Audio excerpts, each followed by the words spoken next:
Sills! My new name should be Nostradamus or Nostradamus or... Anyway, it's Friday. Here we go, baby. What a great ball game to kick the football season off with last night. I thought the Lions would have an easier way of it. It's Mahomes and Reed. They still pull it out with the points. I think it was 4 points last night.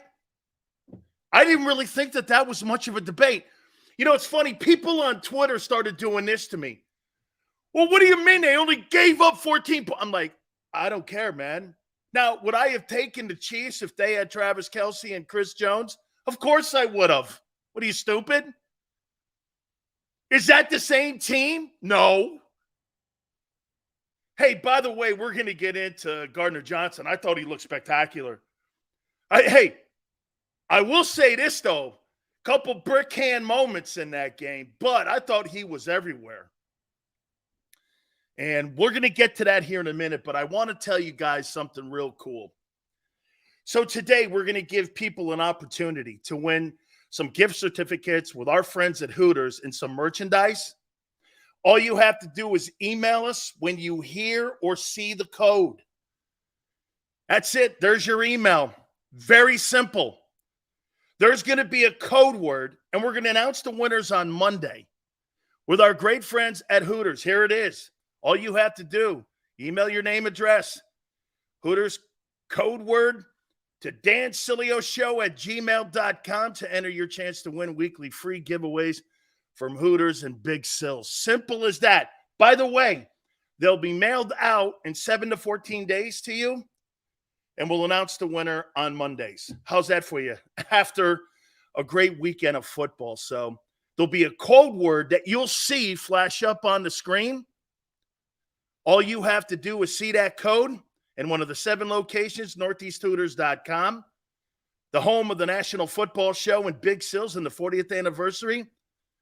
And those gift certificates can be yours. Simple as that. This isn't rocket science here with Big Sills. Like I told you, man, I'm like the Joker. Do I look like a guy that has a plan? I want to make this as simple. And, of course, 5-star right out of the gate. What's the code? You'll see it, homie.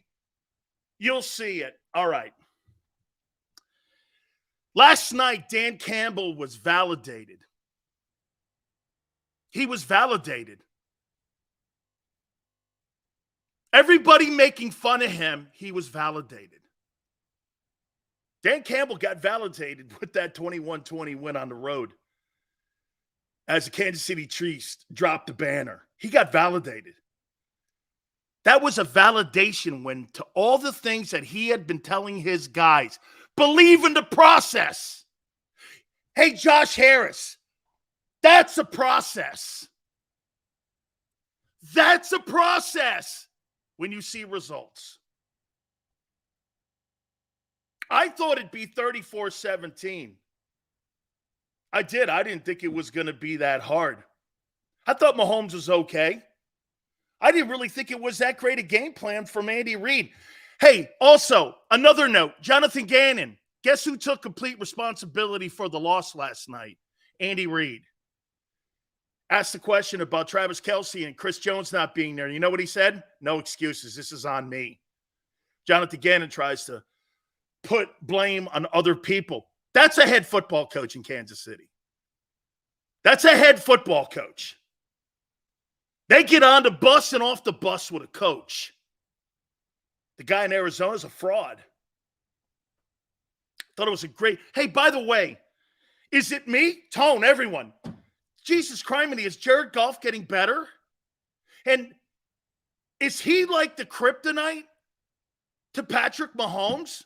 That dude beats that guy. Jared Goff beats that guy. It's incredible. He beats that dude. I can't believe it, man. I disagree with you, Pickin. I thought Gardner Johnson was great in that football game. I thought he set the tone with the way he came down and hit people in the run game. I don't know what you were watching. You were watching it with your Haterade Eagle glasses on. because I did not see it that way.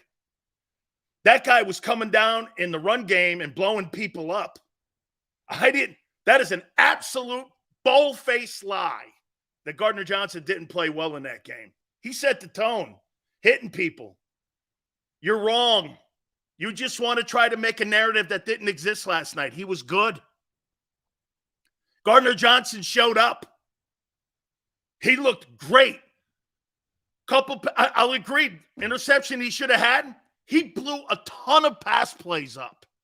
There's a reason that secondary started getting alligator arms and having all those drops. You know why? Because that guy was bringing the wood. He was bringing the wood. You don't want to admit it. I'm here to tell it to you the way it is. Okay? Bringing the wood. I wish Gardner Johnson had played that way in the Super Bowl too, though, just to be kind of fair to it all. Brought the wood. Kansas City wide receivers were like this. Here comes Gardner Johnson. Shit. Guys don't want to admit it. Too bad. He played great last night. He is an important piece to the puzzle if they're going to go far. How you doing, Gardner Johnson? Woo! Are the Eagles going to miss him? So you think you got a safety like that back there in Sidney Brown? I sure hope so. I sure hope so. Hey, Jared Goff, man, I don't get it. Who would have thunk this? Am I right when I say this? Did the Los Angeles Rams give up on Jared Goff too soon? He had won an NFC championship. By the way, you know what's funny about you guys? Jared Goff is more accomplished than Jalen Hurts. He's been to a Super Bowl. He almost won one. He's won an NFC title. That guy's turning around the Lions. Something Matthew Stafford couldn't do. What has Jalen Hurts done more than Goff? 1 year. This guy's tearing two franchises around, the Rams and the Lions. Is that a lie? Prior to Jared Goff, they were run by Jeff Fisher into the toilet. Matthew Stafford couldn't get out of his way in Detroit. Detroit just went into the home, and something that you've not been able to do the last two games. Beat Kansas City. I mean,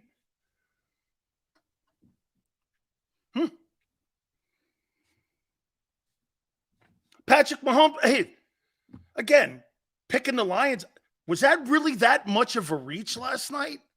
Like Tony and I were saying, Sills, really? And I go, no. I mean, if Travis Kelce and Chris Jones are there, I'm taking Kansas City.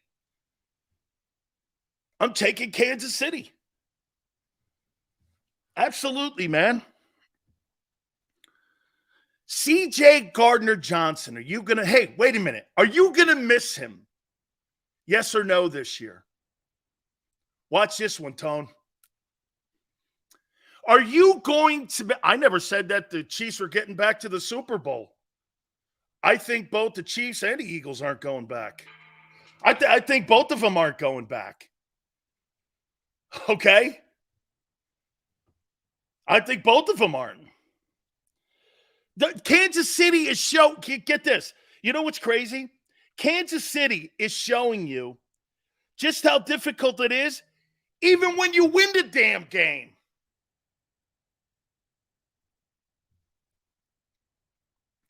Are you guys going to miss Gardner Johnson? Yes or no? CJ played average? Interesting. Okay. It's yet to be determined.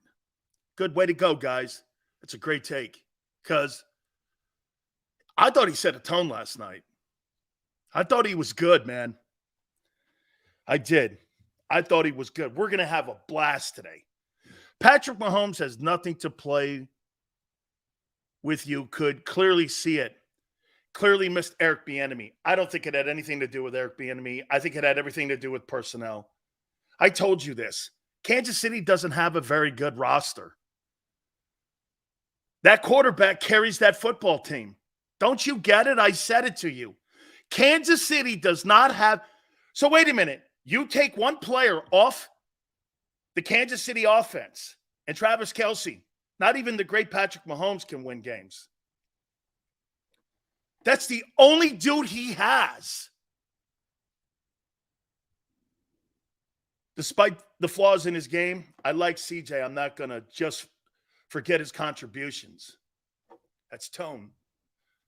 Not even the great. I told you yesterday, if Mahomes wins that game, it'll truly show his greatness. I had no way thinking he was going to win that game with that group of wideouts. I thought the game was going to be a little bit more in Detroit's hands. I thought they were going to win by 10 points instead of 1 point. Gardner Johnson was a dog last night. He was a dog. By the way, I'm going to give you my take on the game on Sunday, and we're going to look at the games this weekend. I'll tell you something, too. That's a great point that Tone just made. Hey, man, that kid from Alabama, he's good. And that kid Montgomery they got from the Bears, that's a pretty formidable running duo that they have in Detroit. And get this, they upgraded off of DeAndre Swift. Those two guys upgraded the Detroit Lions run game last night. Not that Kansas City is some world beater on defense. They're not. That's not a great defense. It wasn't a great defense last year. It's a really good defense with Chris Jones on it. Okay? Dude, yeah. Tone just said, well, Kansas City's run game was bad. Yeah, when you don't have play action and you don't have a threat running up the seam and Travis Kelce, Detroit did not respect the play action. That's why they were getting pressure. Hey, and by the way, the refs, holy shit, dude. How many times were you going to allow the left tackle and the right tackle to jump the count every time you had Aiden Hutchinson on them? I mean, they were lining up in the backfield like they were halfbacks. Holy shit, they gave them every opportunity. Aiden Hutchinson's an effort player. He reminds me of Howie Long a little bit in his effort, okay? He's an effort guy. First, second, third moves, he's got a big-time motor, man. That kid Campbell, too, they drafted. That linebacker from Iowa, he can play. He can play. Hutchinson's really a good football. I'm kind of shocked. He's a good football player. I thought it was an outstanding game. Now, look, is Kansas City cooked? Well, here, if Kansas City was in the NFC, that's not that devastating of a loss. But when you have so many teams in the AFC bunched up, a loss like that could cost you home field advantage or potentially even a division title. It's not like you're in the NFC when there's 4 teams in the NFC. You got like 8 teams in the NFC that could beat you on any given Sunday. Okay? James goes, it's week 1 rust. Oh, but that can't apply to you then, right? The Eagles playing the Patriots on Sunday. Is that how you look at that too? Are you going to apply that to Philly too? I'm with you, brother Hannibal. That kid Gibbs is better than I thought. Again, he's a Bama kid, and he was good at Alabama. I mean, he's good. That's a good-looking football player. And when you put those two dudes together, dude, Jared Goff, man, I can't, you know what? I hated that guy. I thought he stunk out loud. He's getting better. He's got a coach that believes in him. And once again, Dan Campbell put a stamp on him in his coaching style. Dude, that's a process builder. I love Gibbs' game coming out. I wanted him over Bijan, honestly. Gibbs is a weapon in the passing game. Proved that down at Alabama, didn't he? That's a heck of a win for Detroit. Because now you know what you do going into the next week. We beat Kansas City. You can't get any better than that when it comes to pressure and expectations. You beat the best player in the league at the biggest position in the league. Something Hurts can't even do. Something 99% of the quarterbacks can't do. Goff plays them insane. Remember that Monday night game that they had, Rams and Chiefs? That dude plays great against Patrick Mahomes, man. Never seen anything like it. Never seen anything like it. Dude, absolutely. There's places, look, I'll put Lincoln Financial in that building. I'll put them one of the tougher places to play in the NFL. I'll put the link in there. Absolutely. Have no problem saying that. Lincoln Financial is one of the toughest places to play. Arrowhead, Green Bay, Denver. Dude, those are Seattle. Those are hard places to go into and win ball games. Gillette. Telling you, man. Tough win for them. Kudos to Dan Campbell and his process. Okay? Seriously, man. That was a great win. My predictions for Patriots and Eagles on Sunday. Are you guys ready? Look, homework.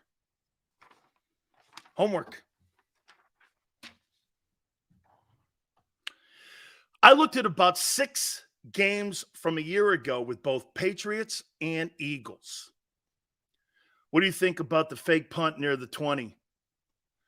He had to. You have to instill faith, Troy, in your process. You can't keep telling Troy, you know what that call was? Watch this, Troy.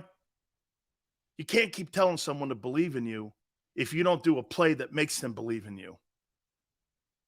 It galvanizes you when you're all doing shit like that. Tony needed some of that stickum. Yeah, because you know why? Gardner Johnson was running around like a maniac back there. He was a ball hawk, man.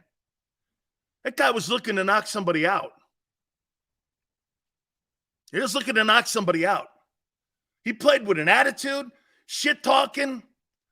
Please tell me that guy's not a Gator. Is that the kid that went to Florida? Did he go to Florida? Is that guy a Gator? Oh God, that means I can't like him. If he's a Gator, I can't like him. Ugh. Okay, he's a Gator.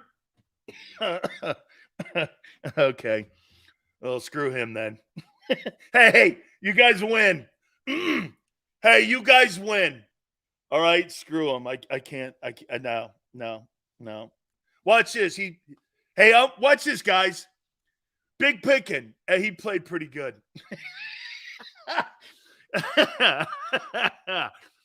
Hey, he played pretty good. I don't know, I mean, yeah, okay. Guy's a Gator. All right, here we go. Let's do this now. And then we're going to look at the rest of the league. And then my boy, Philly Godfather, in the final hour, 5:30. We'll see if he agrees or disagrees with you and me. And we're going to put points in this now here too. Okay, here we go. 425 game. Gillette, home of all those great championships. Bill Belichick. You got to start here when you talk about this game. You got to start here. Eagles have the best O-line in pro football. You don't start at wide receiver. You don't start anywhere outside of quarterback. And if you're talking position group, you talk who has the better O-line. There's no debate in the National Football League heading into another season that the staple of the Philadelphia Eagles is that great O-line they have. They are absolutely spectacular up front. There's not a debate who the best O-line is. You can have a guy lie to you, but we all know the best O-line's in Philly. It's just, it represents everything that you are and your identity. You're bullies. Play like a bully. When you get into that game, play like you bullied that Patriot team in 17. Bully them. You bullied them. There was a bully mentality in that Super Bowl. I came away going, I've never seen the Patriots get their ass kicked like that. And I'm talking about a fist fight. It was being out-bullied. Schemes and plays are all great. They define moments in games. But I'm going to say it. Aunt Betty, excuse me. You fuckers were bullies. And it was fabulous to watch. Collinsworth's a Gator. Ugh. You were bullies. That's your identity. Stick to it. Stay to it. You have a quarterback. You see, all the stuff that I've been saying in the offseason here, I think you'll get an understanding of how I look at your team here. You have a quarterback that extends plays with his legs like no other quarterback, including Patrick Mahomes in pro football. He's devastating on third down. He's the most devastating third down player at quarterback in pro football. It's Jalen Hurts. Most devastating third down. How many times last year did I go sitting and watching a game saying this about Hurts? I don't care if it's 3rd and 12. This guy's picking that shit up. He is devastating on third down. And the longer, get this, it's almost like the longer it is, like 3rd and 9, 3rd and 12, more you got to drop your guys back, the less people you have to cover them in open space. I mean, you have 3 great pass-catching targets in that Eagle offense. I mean, it's very opportunistic, too, in how they approach each and every single sequence in the series. And again, most important is how they handled themselves on third down.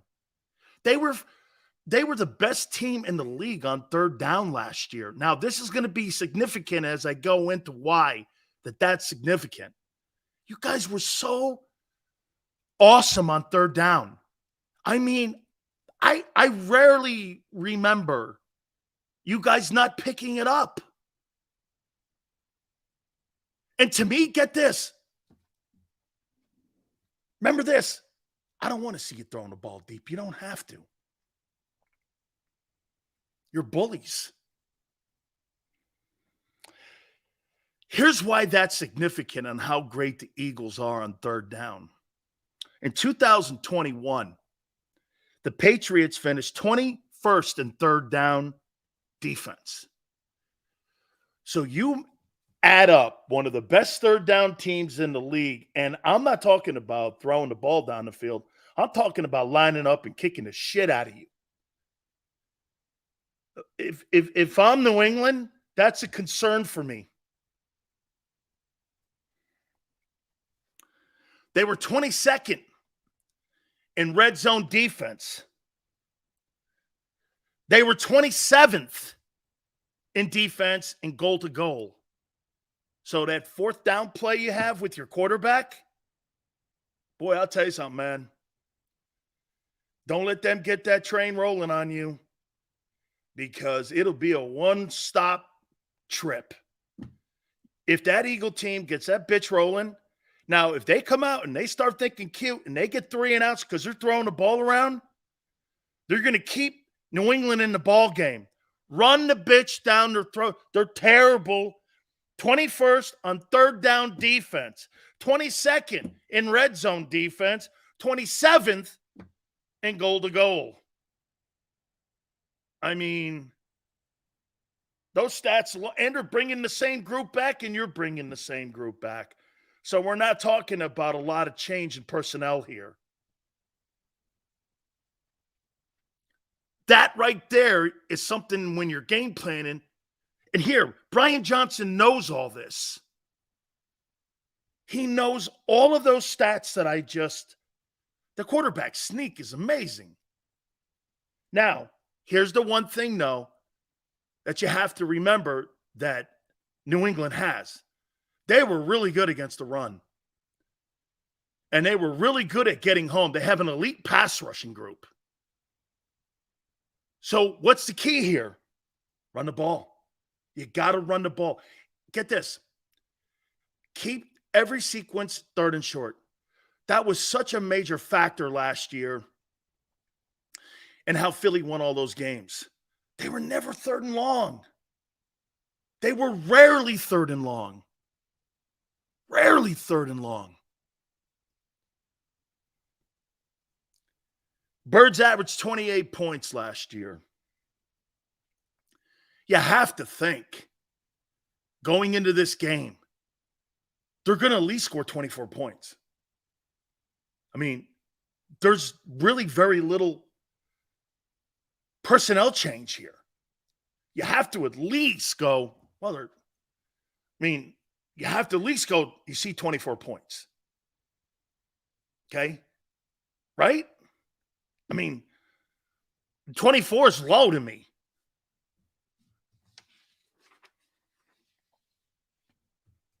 Patriots offense. I mean, if you think about it, you look at the numbers, they averaged 18.9 points a game offensively, and then with their defensive returns and special teams, they averaged 21 points a game as a team, 18-9 as an offense. Man, you got to score some points to beat that team. If you can't score points, there's no shot. There's no shot.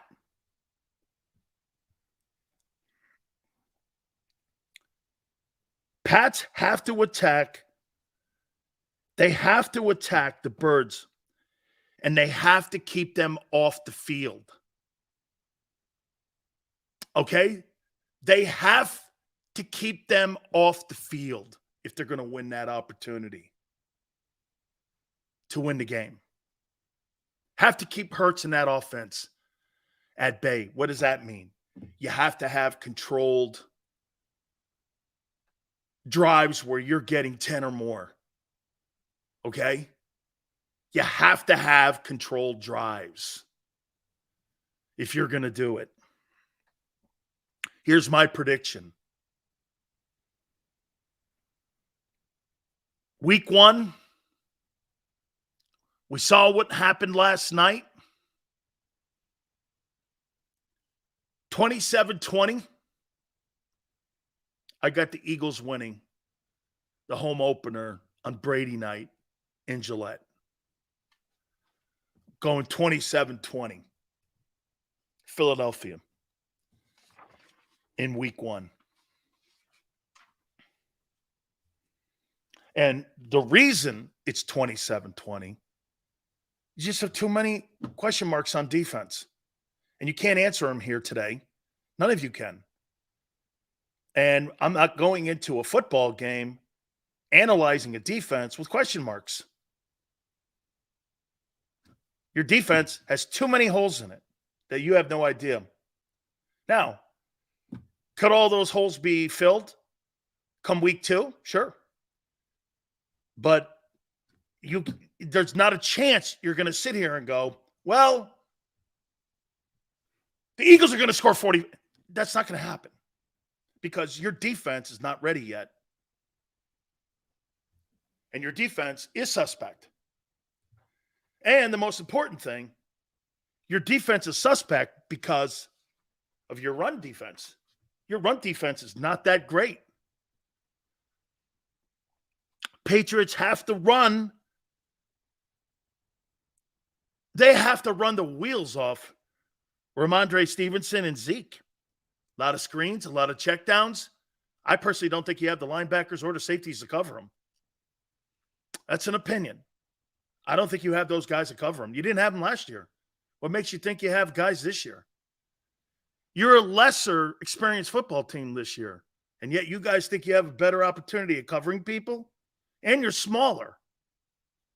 Do you understand you're a smaller group this year? In your safety position and linebacker position, you're smaller. You're a smaller group of guys. No, it's not an opinion. You are smaller. That's a fact. Okay? Senor goes, the Patriots offense is garbage. Well, they have the best back, and they have tight ends you can't cover, in my opinion. We'll find out. And by the way, great quarterbacks didn't beat you but one last year. Average quarterbacks beat you. Andy Dalton and Tyler Heineke beat you. I mean, let's not be crazy here. Mac Jones is better than those guys. He's better than Tyler Heineke and Andy Dalton. I say the game is this, too. This is going to come down again up front like it did in 17. It's going to come down. Hey, you want to hear an opinion? I think your boy in the middle's outmatched in this game. But hey, hey, Tone, no disrespect to anybody. You know I love D Gun. I know guys who couldn't read. I know guys who had very limited education in the school and in classroom. They couldn't write their name. You put them on a football field, they were savants. Because you have an electronical engineer, or because you're a brain surgeon, or because you know how to put bombs together, or because you're great on debate teams, doesn't mean you know what you're doing out there. It has nothing to do with it. I don't give a shit how many degrees you have. If you're not football savvy and you're not football understanding and seeing schemes and understanding schemes, it doesn't matter what your degree says. Seriously, I know guys who can't write their name. You get them on a field, they know every single guy's responsibility and his position. And that guy couldn't write a check to pay for his rent. It's dumb. It's a dumb conversation because he's smart. What's that got to do with? This is a different smart. Now, if you're getting a job and applying for a job at NASA, that's important to have. But when you're applying for the starting position of middle linebacker for the Philadelphia Eagles, and you got to go do your first assignment in New England at Gillette, that has nothing to do with it. Absolutely has nothing to do with it. Zero. Guy's smart. Is he football smart? Yes. How do you know that he hasn't played? Oh, he was at Georgia. And he graduated with a mechanical engineer. Should have went to Harvard then. Lawrence Taylor used to go on drug binges. Sleep in meetings. Belichick would wake him up. He'd know every single guy's responsibility. Guy bounced checks to pay his electricity and his rent. Mechanical engineering degree didn't help LT.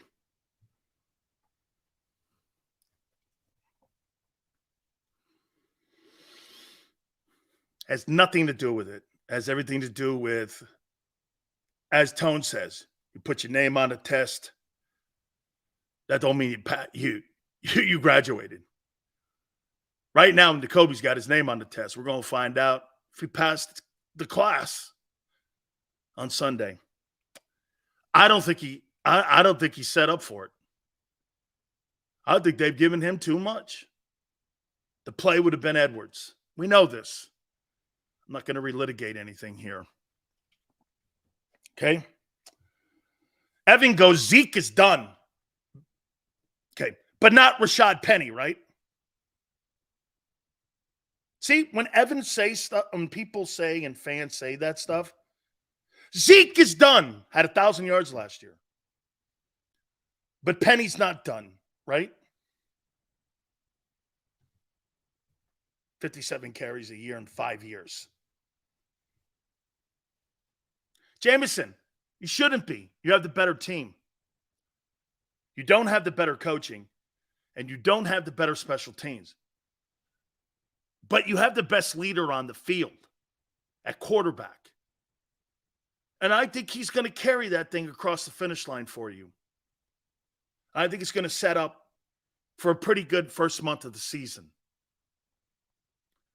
Jalen Hurts carries that franchise. Carries the coaching. He does carry it. Because he carries it in spirit. He carries it in spirit. Dude, in a game like this, that goes a long way. That shit goes a long way. When you're down in the fourth quarter, your defense is not playing well, and you got to make a play. Okay? Pats goes, O-line is horrendous. And Scott goes, the Patriots, get this. Scott thinks the Patriots O-line is horrendous, and he's got two guys in there, one who's never played and another guy who underachieved last year, and he says the Patriots O-line is terrible, but doesn't aim the same question marks at his two tackles. It's incompetence to think that going into a game. You're incompetent. You're talking about pro guys when you say they're not very good, and you got guys who've never played. And one guy who didn't play well. So who's the real? See, you're missing it. You don't have to see superstars to beat you. You don't have to. Shit, I saw Tyler Heineke beat you. Full strength.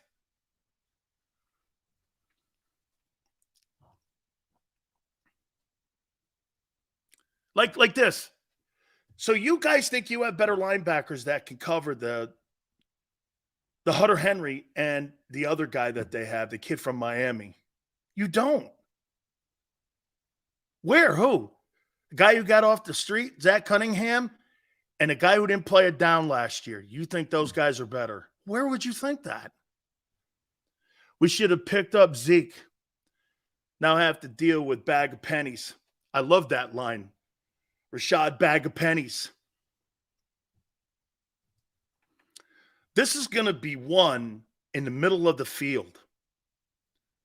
Because to me, the Patriots are not going to try to go plus 25 in passes. They can't, because I will concede that Sills goes Hunter Henry. Who's your linebackers? Who you couldn't cover anyone last year, real. Who's covering them? That Schwimp, N'Kobe? I can't wait to see that. I don't believe it. That's an opinion, Quan. That's an opinion. I don't think he can. Well, those guys aren't great.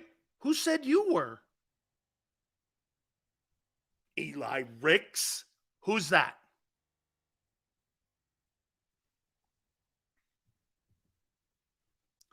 Devin goes, the dude says whatever. What's wrong? This guy wants me to give kudos to a guy that's never taken a regular season NFL snap and say he's better than a seasoned pro. That's disrespecting your opponent. That's what most fans do. It's okay. It's common. Slow brow thinking, but it's common. Dean will have 15 tackles. If New England gets that ball moving, he won't make the game.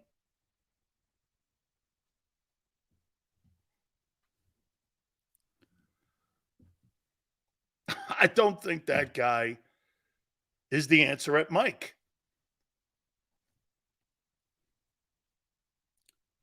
Name me a linebacker that you've drafted in the last 20 years that's worth a shit. That's an inside linebacker. Name me one. One. You had to go out and rent him. Name me one. And you had to find a free agent. Name me one.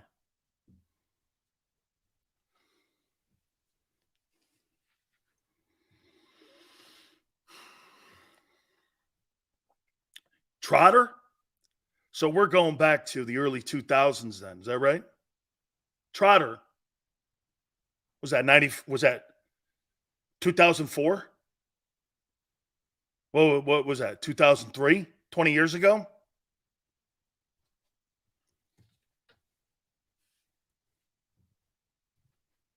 This game is going to be attacked running the ball. I would say this to you. New England is going to run the ball at least 38 times.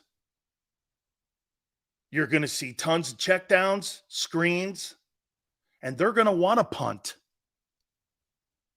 because they're trying to win three actually, important keys here. Do you know the Patriots were one of the top teams in National Football last year in turnover takeaways? That team had 30 takeaways last year. Okay? They don't give the ball up. They don't. They do not give the ball up. Tom, I'm not saying Dean's a bust. I'm just saying that he's not the answer there. I think he's more of an outside backer. I had to put him at the will backer. Like what Buddy did with Seth. I would have moved him from the will, moved him over to the Sam, and then moved him into the middle. At least kind of like matriculated him into playing Mike. Instead, they're just throwing him in there like he's going to do it and replace 160 tackles. That's absurd. That's insane and absurd to think he can do that, having never played. I don't give a shit about 34 plays. And they're going to attack the linebackers because that's the weakest part of the team with the safeties. The middle of the field has been the weakest part of the Eagle defense, along with the run defense the last 2 years. Not being able to cover. You'd have not had cover linebackers in 2 years, but you haven't had to worry about really taking on really great quarterbacks. You did in the first year of Jalen starting, and that's why you were 9-8. Because you couldn't defend people, even like Derek Carr. I think Derek Carr was like 80% or 90% against you in completion percentage. And now you're lesser experienced in the middle there. They're going to attack that. And New England's going to win special teams, which means they're going to win field position. If they stop, that's a big if. And by the way, your best running back is your quarterback. So Jalen's going to have to run the ball a ton. A ton. Giving more opportunity to getting hit. And if I'm Belichick, I am going to put as many hats on that guy and tenderize that guy as much as I can. The key is getting the ball out of his hands. An RPO quarterback, you put the wood on him. And they got a good defense. They were 8th in the league last year. They're going to put the wood on him. How about this? Let me think. What defense did you take on last year that finished 8th in the league last year? Did you take on a defense like that? Now, look, I don't think they're really that great in the secondary. But here's the key. They are great at getting home. They are great at getting home. They were 3rd in sacks. Okay? 27-20. Eagles win the game. And I think this bitch is going to be an absolute brawl. You're not better than them on defense. Stop thinking that. And it might help you understand some clarity here. Where are you better? You have a pass rusher, and where else? Corner? Yes. Corner, you're not better at safety. You're not better at linebacker. They got edge rushers too. And they got better defensive tackles that play the run. They were in the top 10 in stopping the run last year. They had a formidable run defense. You couldn't stop it. You were 16th. Year before that, you were 22nd. You can't stop the run. Look, I just told Sway he was 16th and 22nd in the last 2 years of stopping the run.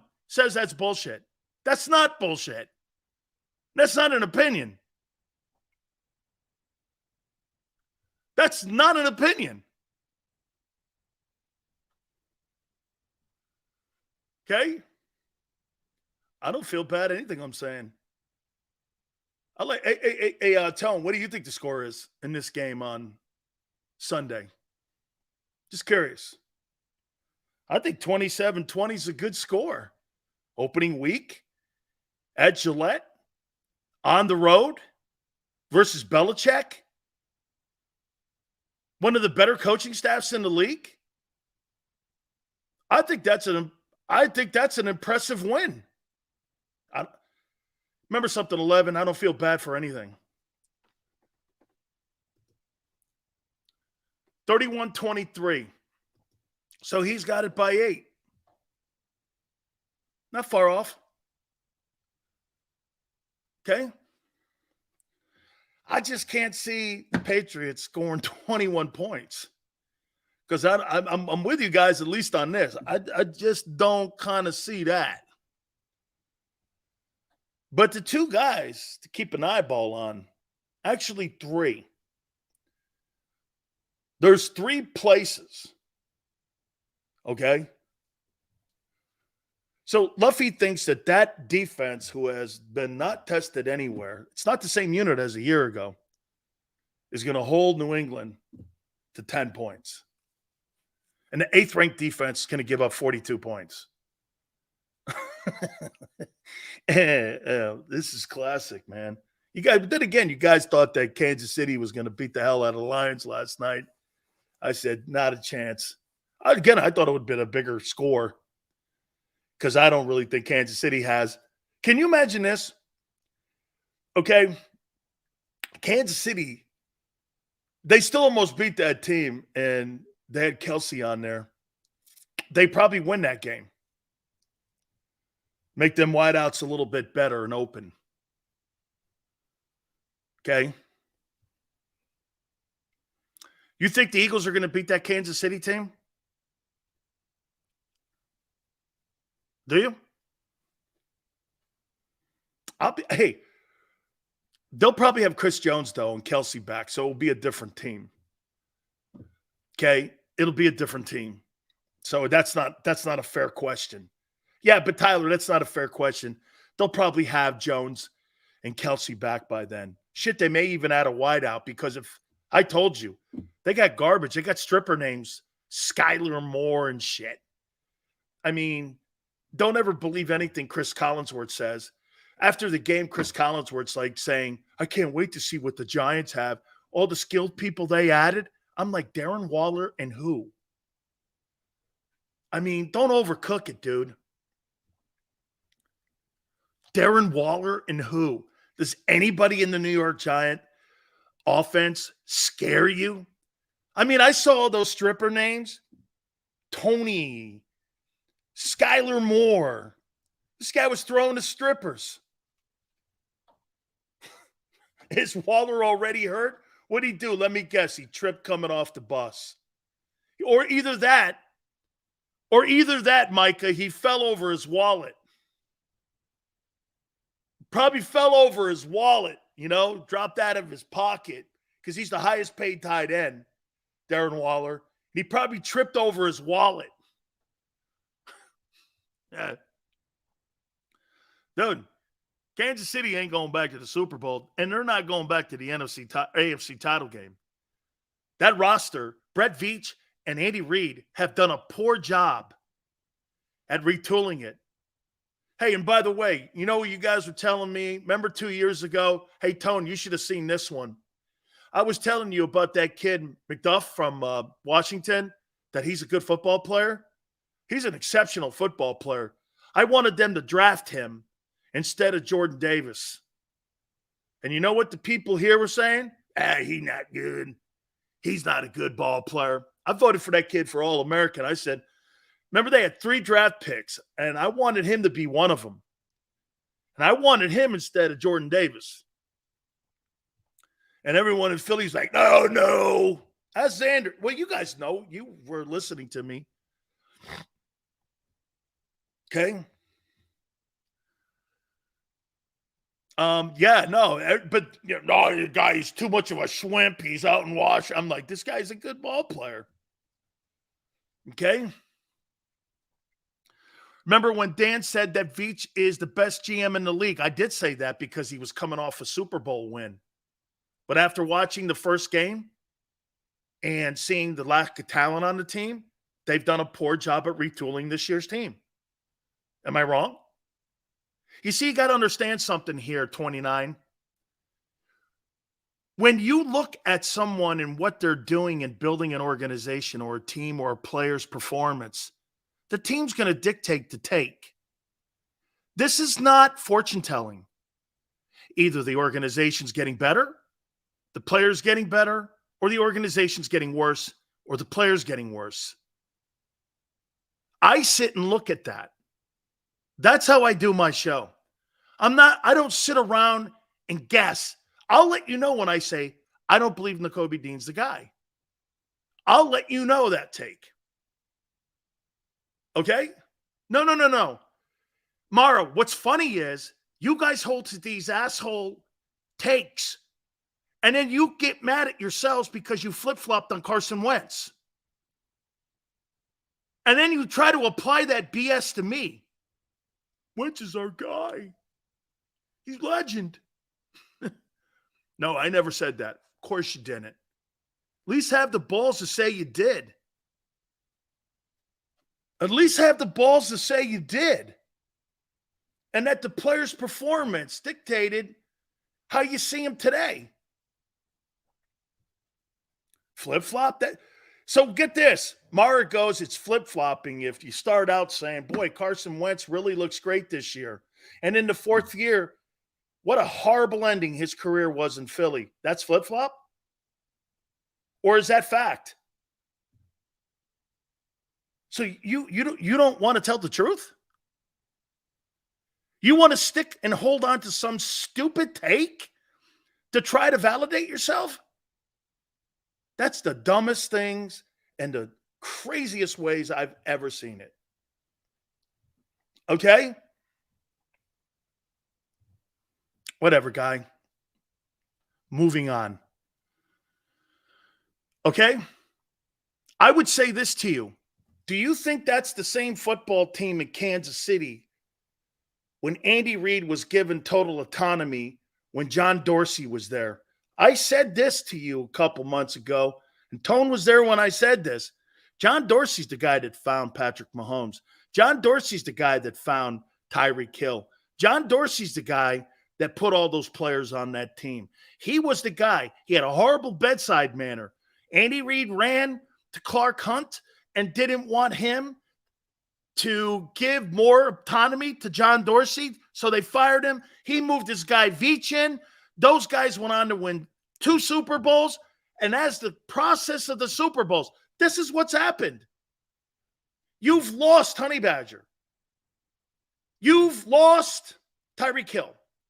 You've lost, and in injuries, you lost this game on Chris Jones over finances, and a guy got hurt. 4 players have made you a lesser team than the first time around.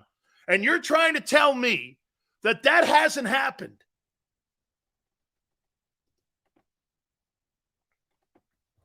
If I was a good husband in years 1 through 5, but then became a terrible husband in year 6, and my wife takes notice, did she flip-flop on me? No. She just has eyes. It's called truth, Tone. How come my wife's divorcing me in my 20th year? Didn't she like what? You changed. It's totally. Football's like a relationship, dude. Idiotic. Dude, whatever, guy. Yeah, you're right. You got the same football team. Hey, here, I'll tell you what we'll do here. I'll tell you what we'll do. Here's for some of you. Hey, you guys got a better team than you did a year ago. Your coaching staff's better than Bill Belichick's. You know, you got the best defense in the National Football League. Your offense is spectacular. Be the best. You got the most complete team in the NFL. No one's going to beat you. Don't worry about it. Hey, You'll probably win that game 42-10. There. That's for some of you guys. Okay? That's for some of you guys. Because some of you guys, again, funny, man.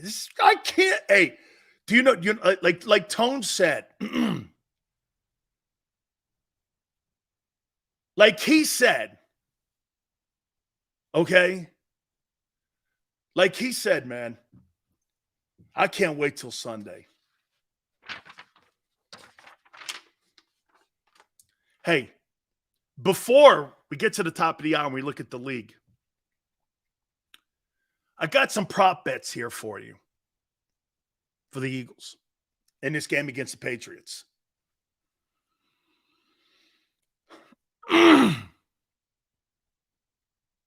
Ready? All right. Hurts. Over or under 2.5 touchdowns on Sunday night.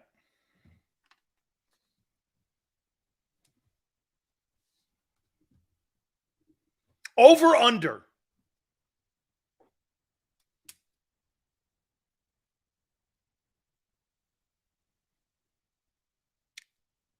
I think he gets 3 TDs. I'm going over. Combined, rushing and throwing. I think he gets over 3. I think he gets 3 touchdowns. I think he's accounted for 3 touchdowns in that game. Al Gooden couldn't hold your jockstrap, Sills. Golden is a half a sandwich kind of guy. How you doing, Cue Ball? Cue Ball, get this when everybody in. Hey, Cue Ball, doesn't this kind of remind you of these Philly guys? Doesn't it kind of remind you of the Miami guys when those guys were 99%? Hey, by the way, Joe Burrow put the gun to the contract. Yes, he sure did. Hey, Cue Ball, do you remember what they used to do on QAM down in Miami? At Miami Hurricane radio shows, they would start a chant, "Fire Sileo," because I said Al Golden was the biggest loser coach we've ever hired. They were starting chants with "Fire Sileo" on my own network, on my own radio station. 2 years later, he was fired.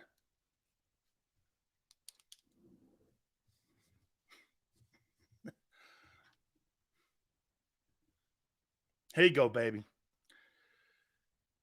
Zeke Elliott. Does he score 1 TD over or under? So you've been hated your whole career. Yeah. You got to remember something, JM. I played on the most hated American sports team in American sports history. That's a merit badge to me. Sports Illustrated called my team, including your Broad Street Bullies, the Pistons, they called my 86 Hurricane team the most hated team in American sports history. And I was one of the stars on that team. So when you say shit like that to me, it's a merit badge. Yes.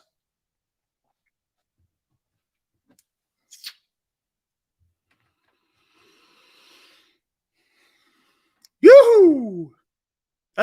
Hey, tell me this. When you're on the biggest and most hated American sports team in history, is that not a merit badge? No, Keon. All of American sports. Not college. All. SI did it, not Big Sills. Google it if you know how. GOOGLE.com.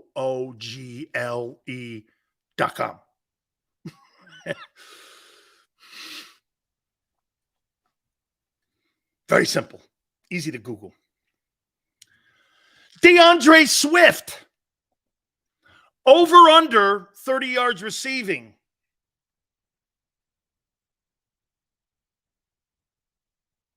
Over under 30 yards receiving.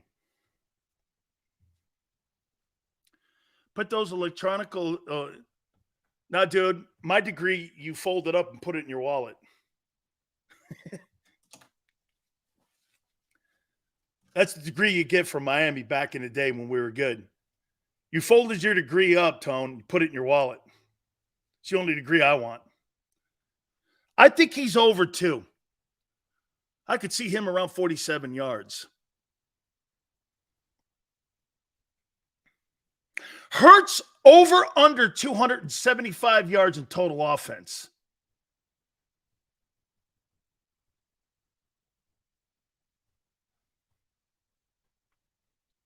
$250 yards. What do you think?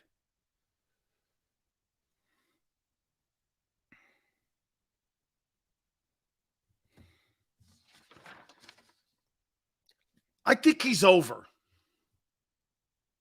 275. Eagles run defense.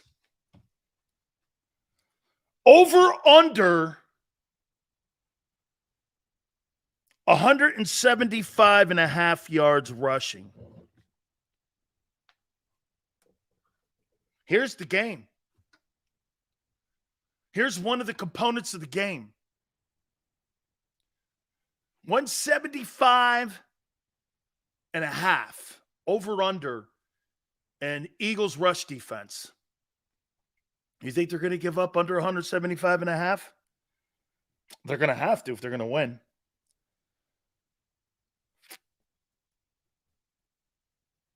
I think they'll give up less than that too. I'll take the under in that. That's where I'm at, Tone. I think about 150.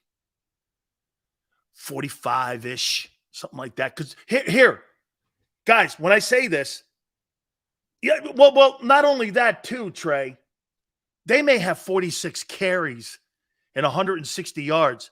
That's really not a great yards per carry. You know what I mean? Because, dude, I'm not putting a football game in Daniel Jones's hands. He's going to have to make 10 plays in that game to win. And they're going to have to be calculated plays. Okay? They're going to have to be calculated plays. So I'm going to run that ball.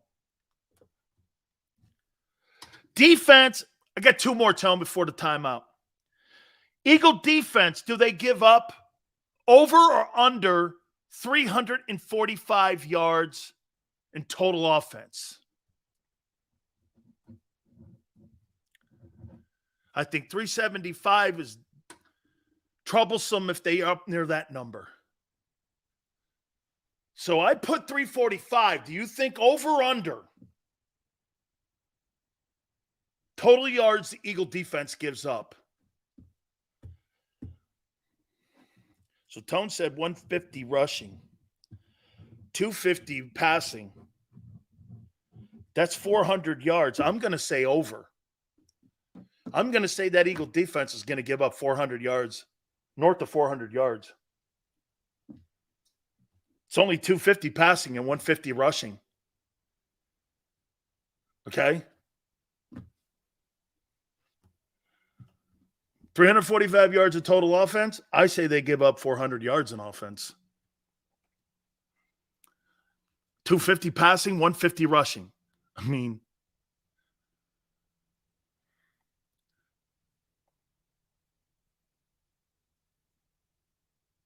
will the Eagles hold the Patriots to under 21.5 points?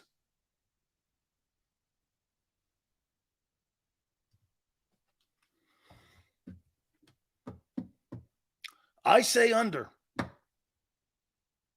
I say under. I do. I say under. I think they're only going to score 20. That's why they got 27-20. So, all right, we're going to look at the league now. I think there's so many great games coming up. So many more question marks in this game on Sunday, Eagles and Patriots. We'll talk more on that. Please do me a favor. Do not forget, it's the 40th anniversary of our great, great, great friends at Hooters. And look, with the 40th anniversary, please do me a favor. Go in this weekend. NortheastHooters.com. Find one of the 7 locations nearest you for you to be able to go in and celebrate what is going to be an absolutely fabulous year. Now, listen, here's one thing also. If you don't want to go into one of the restaurants, you want to take the food home with you, HootersToGo.com is there for you. Some of the great specials during this 40th anniversary. Hey, look, buy 10 wings and you get 10 boneless ones for free. Wing Wednesdays, 1983, all you can eat. Kids eat for free on Saturdays. NortheastHooters.com. Log on. Find one of the 7 locations. And by the way, King of Prussia, we're going to be doing so many great events with the folks there in the Philadelphia area. We cannot wait. We are so excited. When we come back out of the timeout, we're going to talk NFL Week 1. We'll take a look again at some of the players that have to be singled out for this Patriots-Eagles game on Sunday. We'll do all that. Hit the like button. Hour number 2. Keep it here, National Football Show.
Go passionately. Go fearlessly. Go confidently. Go Birds! Go confidently towards your goals with First Trust, Philly's hometown bank for nearly 90 years, and the official bank of the Philadelphia Eagles. We're focused on getting you over the goal line. So go with conviction. Go with trust. Go Birds! And go forward with us by your side. First Trust Bank, the official bank of Philadelphia dreams. Oh, and go Birds.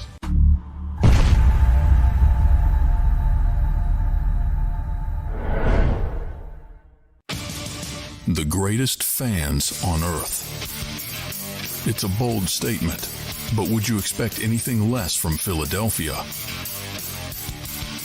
58 years of heartache creates a toughness, a grit, a resolve not found in most. Sure, our prayers were answered, but now that we've had a taste, we're looking for more. Pondley Hockey, official partner of the Philadelphia Eagles. All right, did you know I was the Mommy Slam Dunk Champion? Really? Yes, really, don't sound so surprised. Let's see it. Oh, you're ready. All right, here we go. Let's hear the crowd. So go to right, I go to left, fake a mom. Mama, go up, mama! She did it. Again? You can't avoid gravity, but United Healthcare can help you avoid financial surprises by helping you compare costs and doctor quality ratings. United Healthcare. Uh-huh. EAGLES. Eagles.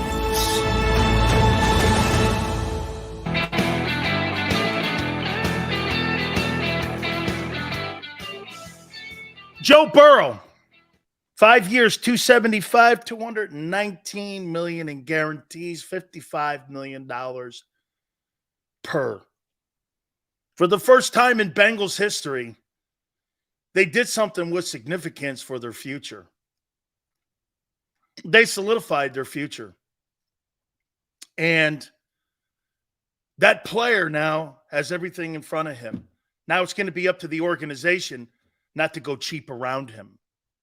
You know, sometimes you could be like Dan Gilbert, the owner of the Cleveland Cavaliers. He had to learn a lesson the hard way. You know what LeBron did? He gave LeBron all the money. You know what he did? He gave him no resources. So you know what he told him? I'm taking my talents to South Florida. What did Dan Gilbert do the next time? Well, I just can't give LeBron the money and all the fame. That's not good enough. Had to build a team around him. Had to put the assets around him like Kyrie Irving and them guys. Actually, if it's not for LeBron James, athletes today would not be mobile like they are. You know, he was the first to do that. Everybody always shunned that. I love it. This is one of the absolute contributions that LeBron James has made to professional sports for all athletes. If that ownership is not doing enough to enhance my ability to win a championship, I'll get $50 million here. I'll get $50 million there. But I'm going to a place that gives me a chance to win also. Nobody sits in a place and likes to lose. How many times, do you know how many times I've run for a job or I've chased a job and the environment was absolutely shitty in it? And I did it for more money. Every time I want to cut my throat when I do that. I mean it. You want more money. Everyone wants to be rewarded. Of course they do. You get into the place, you hate every human in the building. And believe me, I'll let you know it. Okay? I let you know it to my own fault. I'm not loyal to nobody, bro. I'm loyal to me. Nobody's going to look out for my family. Nobody but me. And remember something. If you have an opinion on what others think of you, always remember something like Denzel Washington said in that movie. You should be more concerned by people doing right by you instead of thinking how people think of you. That is such a major problem that we have. More people give a shit about what people think about them instead of what people do when it comes to doing right by them. I don't care if you like me. Are you doing right by me? Like he said, you don't have to like me. You just have to do right by me. I mean, God, I really hope he likes me. What are you, A-Rod? I'm talking Rodriguez. That shit's so stupid. Well, I hope that person really thinks highly of me. Dude, you'll know when they're thinking highly of you when they pay you. That's why Mike Tomlin's my favorite coach. He puts everyone's ass on blast. He puts everyone's ass on blast. I'm going to get to these two Eagle guys, and I'm going to, again, I'm circling them. These two guys, each week we're going to do Eagle bullseyes. And I got two guys in the Eagle bullseye this week. Before we do that, I got two hot takes for you here. Okay?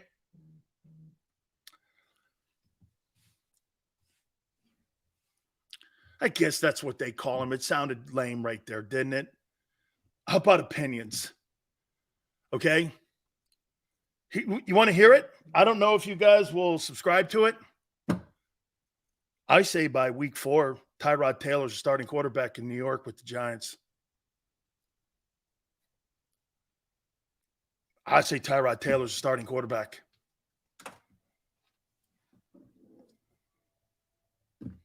I don't believe in that guy in New York. I just don't believe that guy. Do you? Wait a minute. Do you? Do you think Daniel Jones did enough last year that made you do this? That guy's great. Remember, they can get out from under that deal too. There's a lot of like off ramps on that contract. It's like really a 2-year deal. Seals, you know how the Eagles are the best, NFL's best. The only quarterback that beat us when it mattered was Patrick, and he needed help from the field. Yes, Damon. Yes. Yes. So wait a minute. You guys think Daniel Jones, Dimes Jones, is not a fraud? Hey, I'm hard on Jalen. I got more faith in Jalen Hurts than that guy. And by the way, I'm sorry, Jalen, for disrespecting you by putting you into a conversation with Daniel Jones.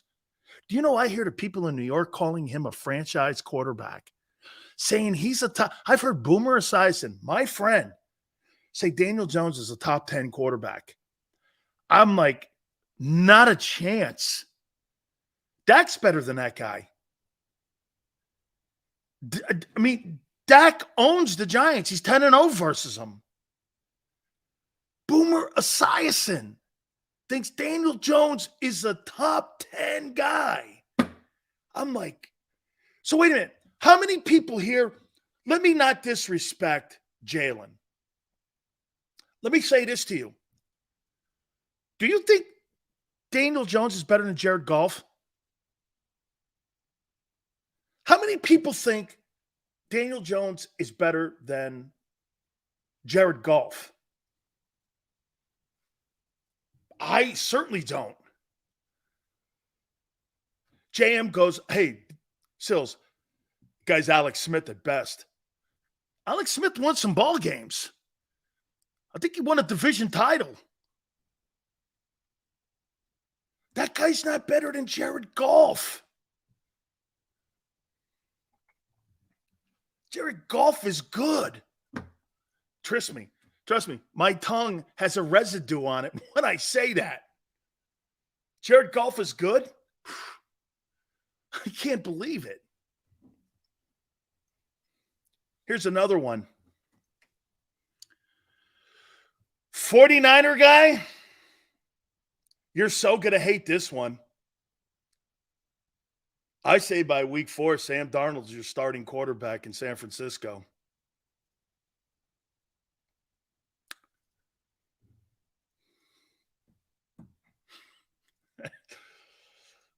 Dude, unless this guy's Joe Montana and he turns out to be. Hey, Greasy, I'm going to get to those games here in a sec. Okay? Darnold Duck is going to be the starting quarterback in San Francisco by week 4. Okay? Darnold Duck. Starting quarterback by year's end, maybe. Brock Purdy. Right? Darnold Duck. Hey. Niners windows closed. All right. I just had to say those two. Tyrod Taylor is going to be the starting quarterback in New York. I just don't believe in Daniel Jones. But hey, we'll see. And I got Sam Darnold as a starting quarterback in San Francisco after the first 4 games. Okay. Chris, I thought Jared Goff was impressive too last night. I really did, man. Jones wishes he was Goff. I know, man. Dude, Jared Goff, he beats Mahomes. Shit, remember that show they put on Monday night, Rams and Chiefs? Hey, I'll tell you this. If you're Sean McVay, 5-star, if you're Sean McVay right now, are you doing this? Damn. Did I make a mistake? Nah, I got my Super Bowl. But did you make a mistake for the future? Do you think maybe if you had had more patience, Goff would have won that Super Bowl? I mean, if you're the Rams, Les Snead and Kevin Demoff, the executives in Los Angeles, you have to go like this on what you saw last night. Jesus. We gave up on this guy. We gave up on him. Right? JoJo goes no. So they get the Super Bowl and no future at quarterback for the next. You don't have draft choices for the next 3 years or 2 years. You have no future in Los Angeles. You got the Super Bowl. True. But you're not going nowhere. The Rams may finish as one of the worst teams in the league. with no future at quarterback and no first-round picks with all these guys. Wouldn't you like to have Shedeur Sanders potentially quarterback in the Rams? You can't have that now because guess why? Well, unless you trade Aaron Donald. Unless you trade Aaron Donald. And by the way, Sean McVay will resign at the end of this year so he can go into the broadcast booth. He ain't sitting around for another shitty year of football in Los Angeles. Okay? Well, hey, Arthur goes, well, he had a good night last night. Well, he turned around the Lions. He went to a Super Bowl like Jalen with the Rams. This guy's had a pretty good career so far. Jared Goff has not had a bad career. Or wait, maybe you think he has. Jared Goff has had a good career. Gone to a Super Bowl, turned 2 franchises around, Rams and Lions. I don't know. Right? 2 dudes in the Big Sills bullseye for Sunday. Jordan Davis and your boy Nicole Badine. Them 2 dudes. I am going to have the Howie Roseman binoculars. I'm going to be doing this. I'm going to be critiquing steps. I'm going to be watching it. I'm going to be sitting there watching those 2 dudes. And boy, are we going to give you a scouting report on Monday. As I can't wait. Woo! I can't wait. Absolutely, baby. I'll be watching those 2 dudes. Those 2 are in the Big Sills bullseyes. Hey, by the way, real quick. So is Sippos the kicker, or are we doing something cloak and dagger here with some surprise? Is this going to be like charades or something that we're playing with the kicker? What are we doing with the kicker thing? Okay. What's the charades we're doing? Hey, this kid played at San Diego State. Hey, this kid punted for the Eagles. What are we playing charades? What's the point of firing the guy, putting him on the practice squad, and not naming him whether or not he's your special teams punter? What's the point of all that? Sounds like wasted energy to me. Hey, smells like a shitty punter. It must be Sippos.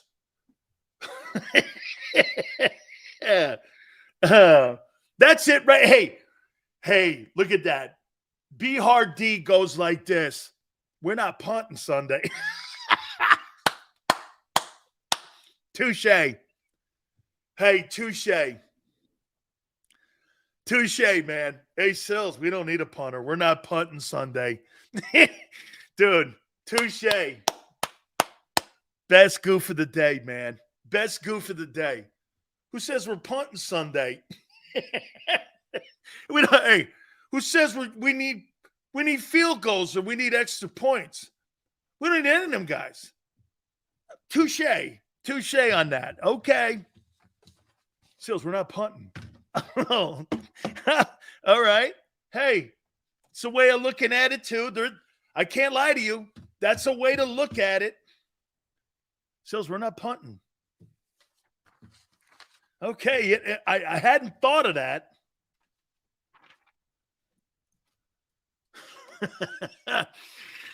Fair enough. 2-point conversions. We're going to play XFL, right? Hey, Maxon, we're going to play XFL style, right? We're going for 2 and 3s. Okay, all right. I hadn't looked at it that way. Hey, Big Sills, we don't need a punter. We're not punting. Oh, putting is for losers? True.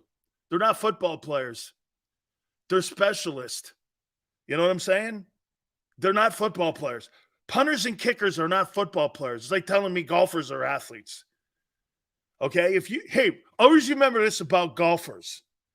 If you can wear the same slacks that you play your particular event in and go to dinner, or you can go to like a dance in them, or you could go to someone getting married, or you can get married yourself in them, that's not really a sport, is it?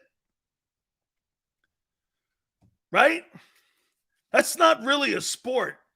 If you can wear the same slacks you wore in your event and you can go out to dinner in them slacks, that's not really an athlete to me. All right. Hey, Week 1 National Football League, man. There's some really great games. And we're starting the week out 1-0. Okay? Hey, JM, you would not outdrive Big Sills. One of my crowning achievements, JM. You see that cup? Not the one down here. You see that cup with the chains? That's third place. World Series of Golf. Big Sills, third place. Down on the PGA National, where Nicholas won his PGA event. Big Sills shot a 75. I don't chase a white ball around any longer because I think it's fascist and I think it's racial. So I don't do that I don't chase a white ball around for 4 hours. It's just, I think it's not, I think there's a racial component to it. So I don't play golf anymore. Oh, longest drive. All right. Third place with 3 competitors. All right. Let's take a look at Week 1. JM, I'm up for that, man. I'd love to make $5, $5 million a year playing a game in my work clothes. I didn't say he didn't make a lot of money. I said they're not football players. Once again, you missed it. If it was a black ball, would you hit? Oh, no, absolutely not. I'm not chasing a white ball around. Okay? Not chasing any color ball around. I'm not doing anything on a golf course for 3 hours. Look at Quan always trying to. See, Quan's the kind of people that try to throw you in the gutter. I've got to rise up. All right, here we go. Yeah, remember what Tone did. You know, I was trying to put on my mugshot face, and he said that I look like a made guy. You know, I mean, very Italian. You know, I get it. I got the face of Sicily on my. I got it. I understand this. All right, here we go. Hey, by the way, that game last night, if you took Detroit, that wasn't really a reach, was it? Okay, that wasn't really a reach, especially when you found out Kelsey wasn't playing. I didn't think it was that much of a reach, but some people were still looking because it was Mahomes. I'm like, yeah, but I don't see a really good roster. Okay, I don't really see a good roster there. So I took the 4 and said that I think the Lions are winning. I told you guys, I thought it was going to be a more of a significant margin. I thought they were going to blow them out. But to get to 1 point win, actually 5 points with the 4. So here we go. Sunday games and the Monday night game. Carolina at Atlanta, 3.5. You know, I think this is a pretty intriguing game because it's 2 football teams that are rebuilding. You got Bryce Young that's going to be starting. And I'll tell you what, they seem to really like this Desmond Ridder kid. And it's at home. 3.5.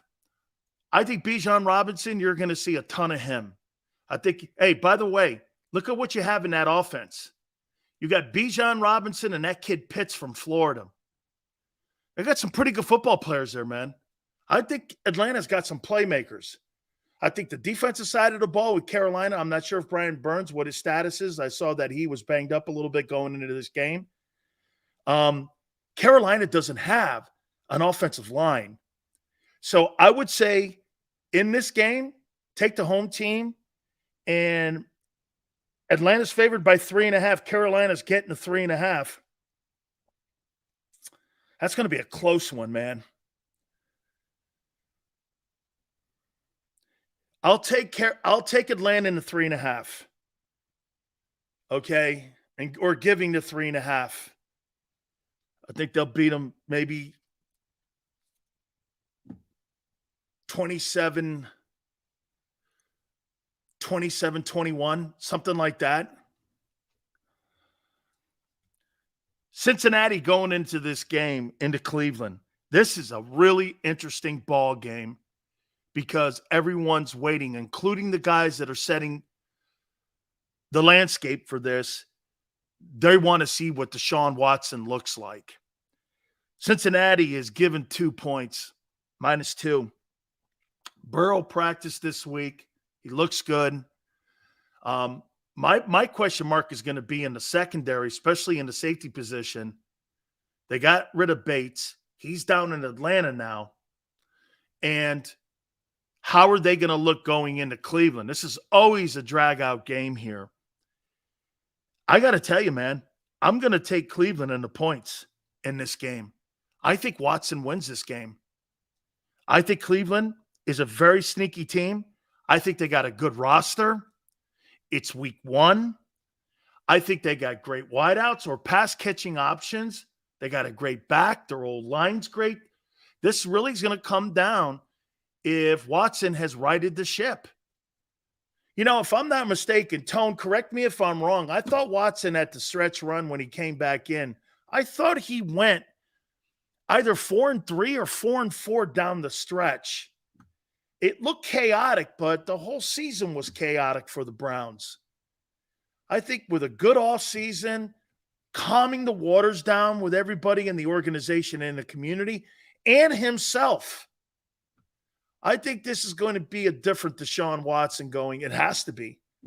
You've got like 230 million reasons why this has got to work. You can't bail on this. Okay? You can't bail. It's 100%. Get this. As great. You want to hear something crazy about that deal?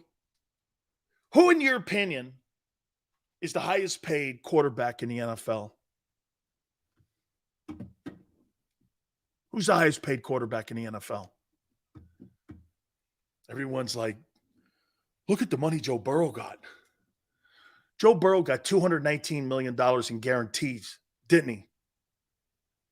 Deshaun Watson has $230 million in guarantees. What would you rather have?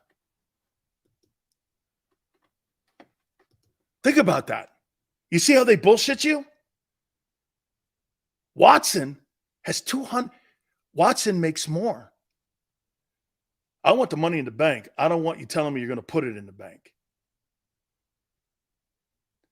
Because every time you drive to the bank sometimes, the check gets lost in the mail. We know the story.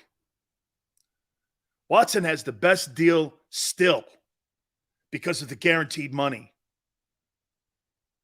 230 versus 219. Hey, even a guy from Miami can add. Right? Does it matter at that point, goes Polly? Probably not, Polly. Probably not. Hey, Sills, we're talking really about 219, 220, and 230 million. Does it matter there? Well, I don't know. Does $100 matter or does $80 matter? I think it's all in context, isn't it, Polly? Polly, would you rather have somebody give you $100 or $80? So let's put it in you and me's context. Okay? You want the 100? You want the C note? Or do you want the $80? What would you rather have? I'd take the $100. I mean, if it's 20 more, why not give it to me? Yeah, man, I got Cleveland winning this game. I'm getting the points, and I'm going to take this ball game here. And 26-23, something like that. I got Cleveland winning this game. Let me circle these.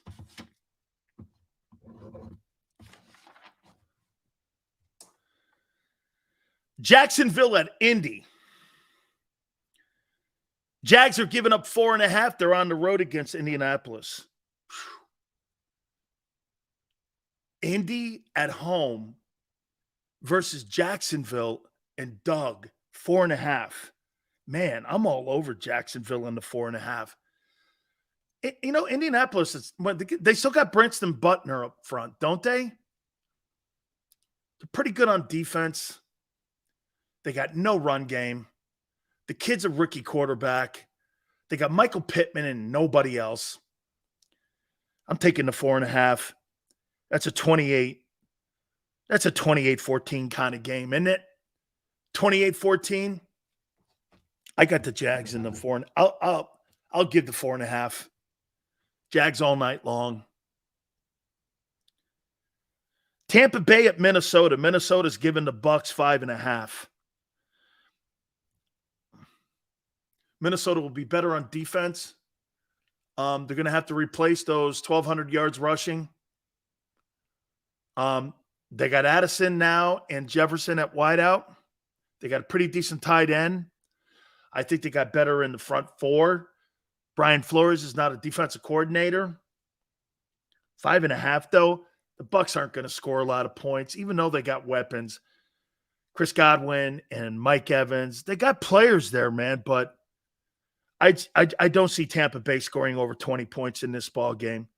So I got Minnesota, and I'll even give the Bucs the 5.5. I'm going Skol too, Twiz. I got Skol all night on this one. Tennessee at New Orleans. Does this number kind of shock you? We're going to get Philly Godfather. We're going to go over all these and see what he thinks of my takes here. 3.5. You're giving Tennessee? Boy, that seems low. I thought that number would be higher. 3.5. In New Orleans at the Superdome. What do they know? I don't know.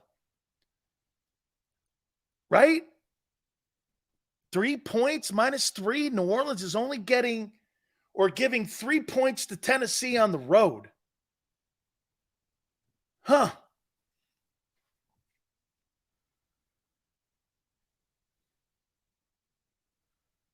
That's an interesting game. Who do you guys have in that game? Patriot says Titans.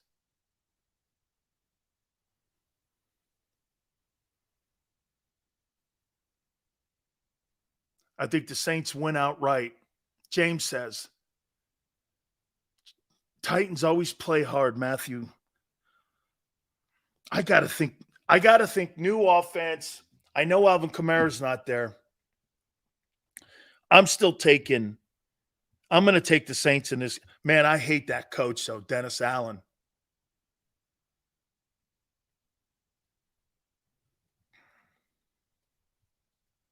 I'll take the Saints, giving the 3 to Tennessee. I might regret that. Now, here is a game that I think is kind of like last night's game. Okay? Here's a little bit here. Okay?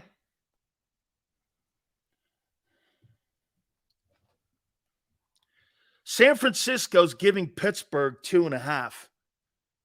I'm going to take the Steelers in an upset. I got the Steelers winning this game. Okay? I got the Steelers winning this game here. How many reps is Bosa going to get? The quarterback. I got Pittsburgh in an upset at home, right? I'm getting 2.5. I'm going to take Pittsburgh in this game with the 2.5. Arizona at Washington. Washington is giving 7. Who's the quarterback? Is it the kid Dobbs we saw in Tennessee last year? Is it Josh Dobbs that's starting in Arizona? I actually like that kid. I actually like him. Okay? I like him. I thought he did a really good job coming off the street and walking into that building and winning or playing like a winner. And I like him. I like him as a backup. I mean, I would not have a problem with him in Philly as a backup. I got Washington, though, man. I think Sam Howell's going to have a big day. He wins that ball game. I'm going to take Washington, and I'll give Arizona the 7 points.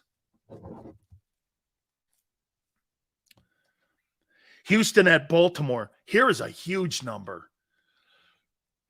Man, Baltimore's giving Houston 10. Wow. Week 1, new offense. Wow, 10 points. Houston has no roster, though. I mean, they really have no roster. Do you feel Baltimore could cover 10 points? Houston, Baltimore, at Baltimore. Man, that roster's so bad for D'Amico Ryans.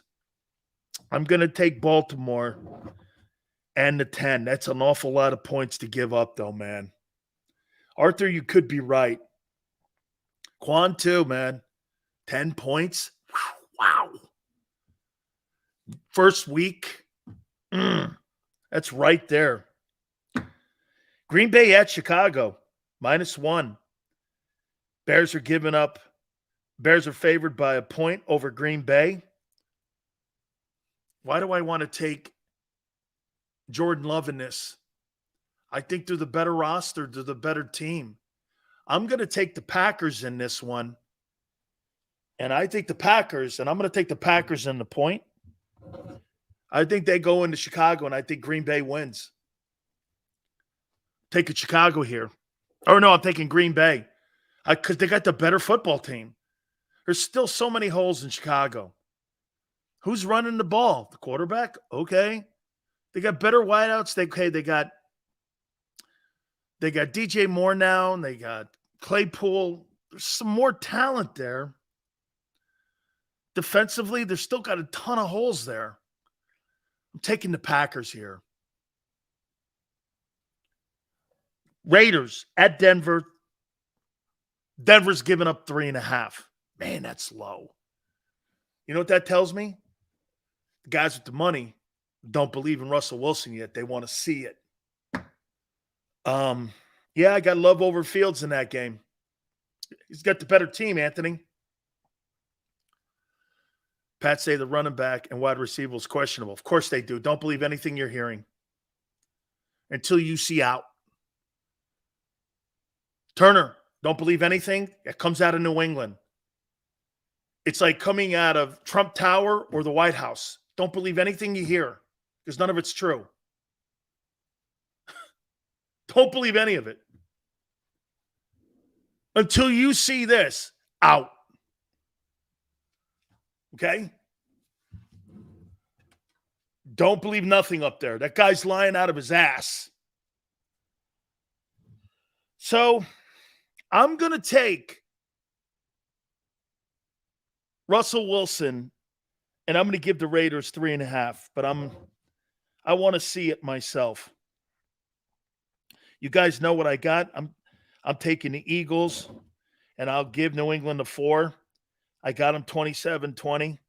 I got Philly winning that thing. Miami with the Chargers. Chargers at home, giving Miami 3. I think this is going to be a big game. You know why this? Hey, do you know why this is a bigger game? Do you guys know why that? Why do you think this was a big game, Miami and the Chargers? Why do you guys think this is a big game?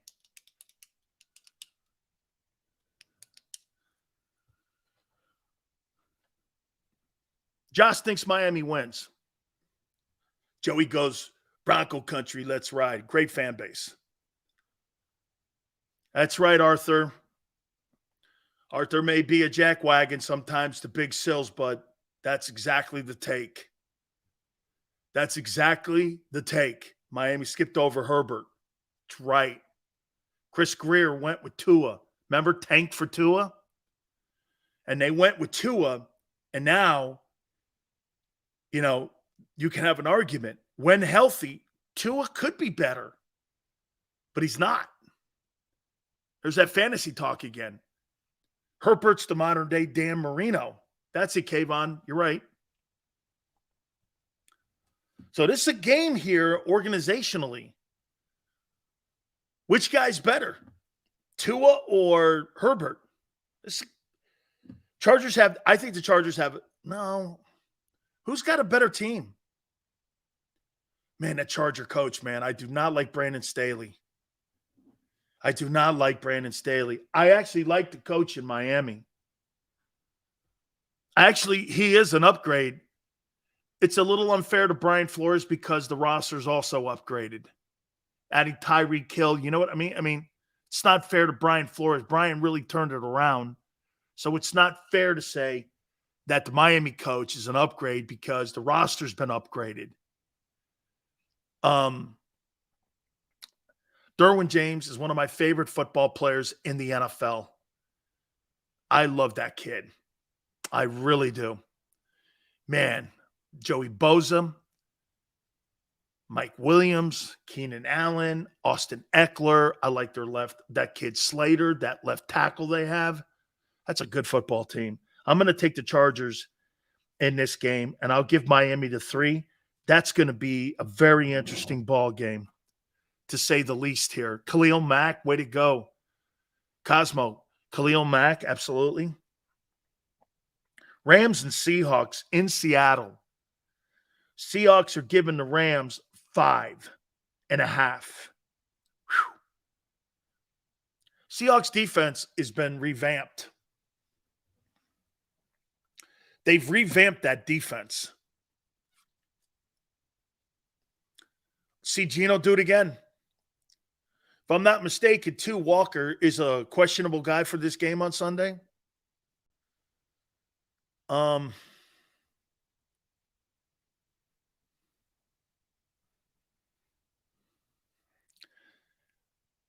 don't think the Rams have anything.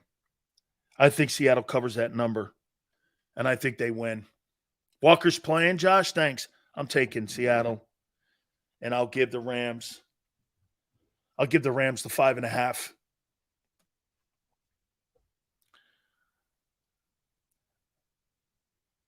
Dallas and New York. Giants. Man, the owner put so much pressure on that Cowboy team to go in there and have to get a win, and you got to start on the road. Dak's 10 straight wins now against New York. But that's with guys like Mike Glennon and other shitbag quarterbacks that they've had in there, and since Eli, and there's been a lot of turd quarterbacks in New York. I mean, but why is the number 3? Wouldn't you think that number would be like, who is going to threaten Saquon Barkley versus the Cowboy defense? And then Darren Waller? Is Waller playing? So you have Darren Waller and you have Barkley and Jones, and you're going to beat the Cowboy defense with that? Here, I'll say this, though. Someone thinks so, because 3 points, I would have thought that number would have been around 4.5. But because that number's low like that, you see, it's great to hear all the prognosticators talking to you about how the Cowboys look. And yet when you look at the money guys, and by the way, we're going to go over this with our guy at 5:30, Philly Godfather. I want to hear what he says about, because that number that all the guys with the money set at 3, man, why do I want the Giants in the 3?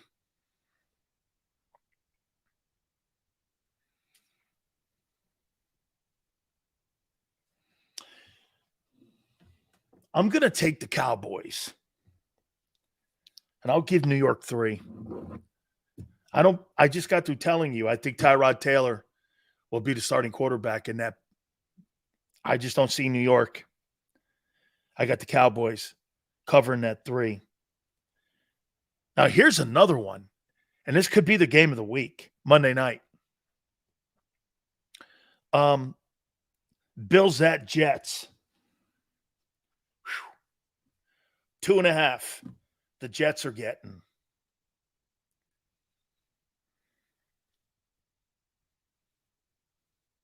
Man, those tackles are bad in New York. Offensive tackles, Jets.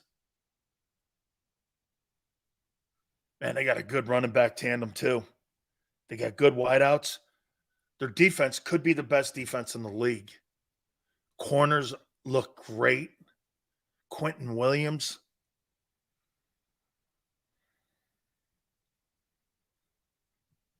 I'm going to take the Jets and the 2.5. I think the Jets upset the Bills.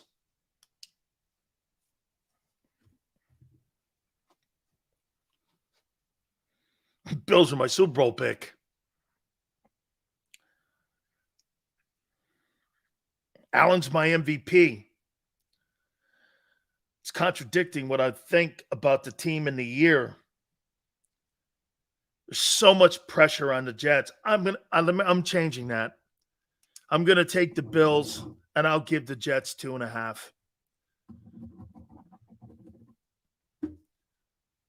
I'm going to take the Bills.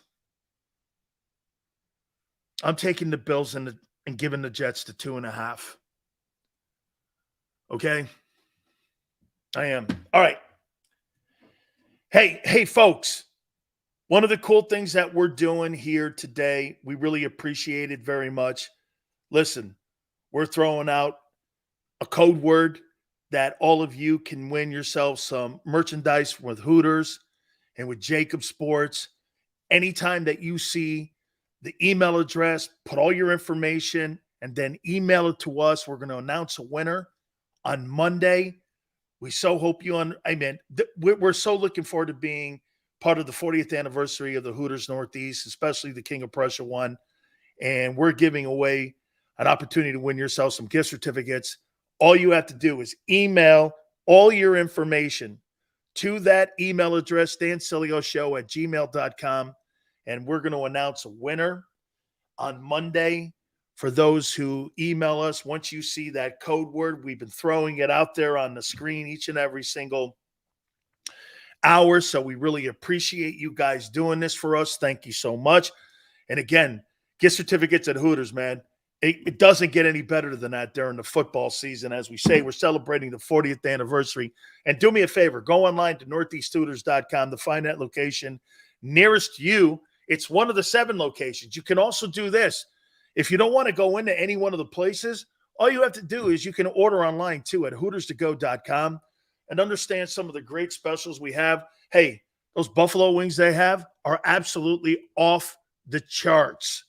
They are absolutely off the charts if you go in there and try them, man. Tuesdays, buy 10 wings, 10 boneless free. Wing Wednesdays, 1983, all you can eat. That's the year the place was founded and the 40th anniversary. We so appreciate it. Log on again to northeasthooters.com to find one of the 7 locations. And when you roll into any one of the Hooters, do me a favor. You tell them Big Sil sent you.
Go passionately. Go fearlessly. Go confidently. Go Birds! Go confidently towards your goals with First Trust, Philly's hometown bank for nearly 90 years and the official bank of the Philadelphia Eagles. We're focused on getting you over the goal line. So go with conviction, go with trust, Go Birds! and go forward with us by your side. First Trust Bank, the official bank of Philadelphia dreams. Oh, and go Birds.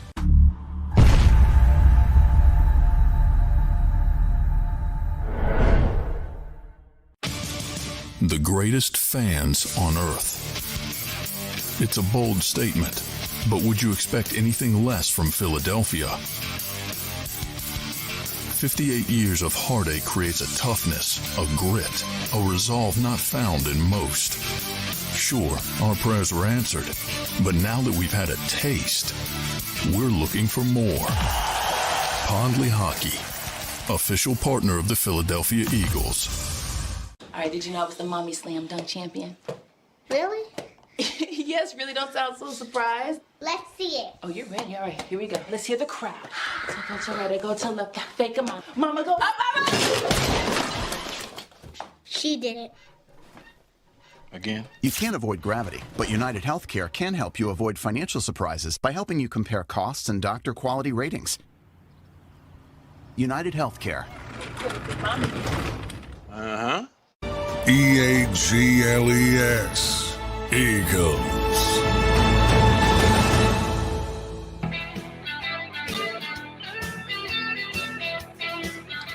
Big Sills! National Football Show, Hour 3 coming up here in a bit. We're going to talk to our friend, Philly Godfather, get his takes for this weekend with the points this time. We'll be doing that here in a little bit here. I want to throw this at you here. Oh, by the way, real quick, you know, sometimes you get something sent to you you just can't believe, especially on Twitter. This was pretty cool. So, you know, and again, this may be too inside for you guys. So I sent something about a year ago about the Oklahoma Sooner football program because Bill Arnsparger was the head coach at LSU, and I had to pick between LSU, Oklahoma, and Miami on where I was going to transfer to. It was a hard decision. By the way, I didn't even know I was going to get those offers until the very end. Nobody was calling me, man. And then finally, those three schools called me. And, I mean, okay, Godfather also covers college betting as well. Oh, great. We got some games then. Fantastic. I love that. Fantastic. So I had a pick between LSU and Bill, my uncle, had hired him with the Giants. He wasn't a very good NFL head coach in New York with the Giants, okay? But Bill was running LSU, and I was going to go there. Then Barry gave me a scholarship. And so he tweeted something out, and Tony Casillas sent it to me. And I said, man, hey, you know, Barry Switzer let me out of my scholarship so I could go to Miami. And Barry tweeted it. He goes, I hate it to this day, or some shit like that. Or I regret that to this day. And I was like, holy shit. Coach Switzer was one of the absolutely greatest recruiters and one of the greatest dudes I'd ever been around. And I love that guy, man. What was it he said? Oh, here it is. Here it is here. And I wrote this because there's my official letter that I got to go to Oklahoma. And Barry tweeted out, I'm still pissed, Dan, that I didn't go to OU. I had a scholarship. I was going to sign it. I kind of agreed to it. And Barry tweeted that out, and he goes, hey, I just found this, Sills. Switzer's still pissed that you didn't come to Norman. I'll tell you a secret. You know why I didn't go to Norman? Because it looked like it was Russia. Every house looked the same. I mean, I could have jumped from one house to another for about 18 miles. Big Sills is a New England guy. Do I look like I belong in Norman, Oklahoma? I mean, hey, Do I look like I belong in Norman, Oklahoma? I was like, nah, I don't know. I don't think that's going to work for me. Okay. Okay. Hurricanes versus A&M. Who you got, Big Sills? Hey, Vincent, this is when I'm going to – oh, my God. Vincent's pulling a Philly on me. Vincent is pulling a Philly. Oh, wait a minute.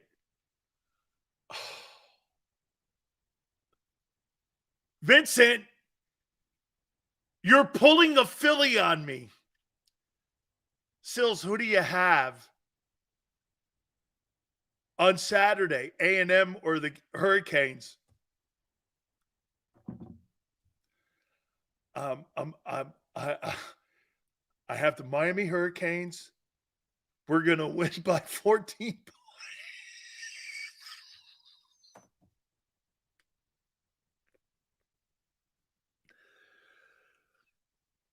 Vincent just pulled a Daniel Sileo on me. I'm all tough with you guys. Sills, what do you got?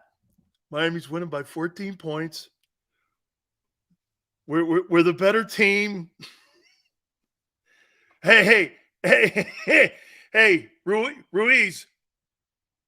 Hey, Barb, I picked the Lions too. I'm with you. Oh, man. Hey, Chris, I just got Phillied. Hey, Sills, who you got? A&M or the Canes? You guys haven't won shit in 20 years. Who you got? Well, I got the Miami Hurricanes by 14 points. Hey, Tone, don't ever do that again to me. Don't ever do that again to me. God, they better win. Holy shit. Nobody will take me serious. Oh, man. Nobody will take me serious. Oh, good night. That's funny, man. You guys called me. You know it now, don't you? Okay, here. Let me throw this at you here. Is Carson Wentz's career over? Let's go, Canes. Thank you, Tone.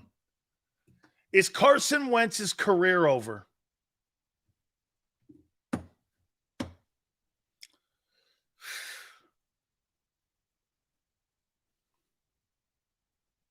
Is Wentz finished?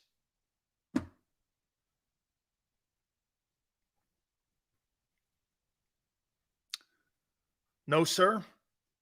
How come he's not on a roster?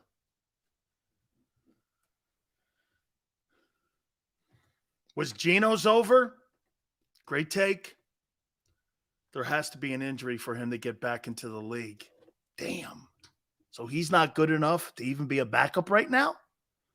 Or is he looking for a situation, you think? He's got a ton of money. Okay. So you think he's back after week one when maybe something – like if you're Arizona, why are you starting Josh Dobbs and not hiring Wentz? He's got to be waiting him. It's got to be him. Oh, he's good enough to be a backup, but maybe he just doesn't love it. Hey, man, if I love something enough, I don't give a shit if it's football, if it's semi-pro football. I want to play the game of football. You know what I mean? I mean, Joe Flacco, I saw that maniac. Joe Flacco wants to play. In Philly, it's over. Yeah, I get that. But, Arizona's tanking. Probably true. Correct. I agree. Why wouldn't you go to a place like Kansas City, though? You know? Or Sam. Hey, maybe this depends on how Brock Purdy plays. Okay? This might depend on how Brock Purdy plays. He might be in San Francisco. Okay? Because I got a feel he's going to be somewhere. Sills, what did Mozzie Smith say about football? He doesn't love it. Cosmo, I don't think he's a good football player. I just don't. I don't think he's a good football player. Carson's a head case. All right. Hey, before we take a timeout, get ready for hour number 3 here. Man, I got to tell you, I'm so disappointed in this one player. Man, Chase Young is not going to play this weekend, maybe. I thought he was going to be a superstar. In my opinion, Chase Young was a better player than Micah Parsons.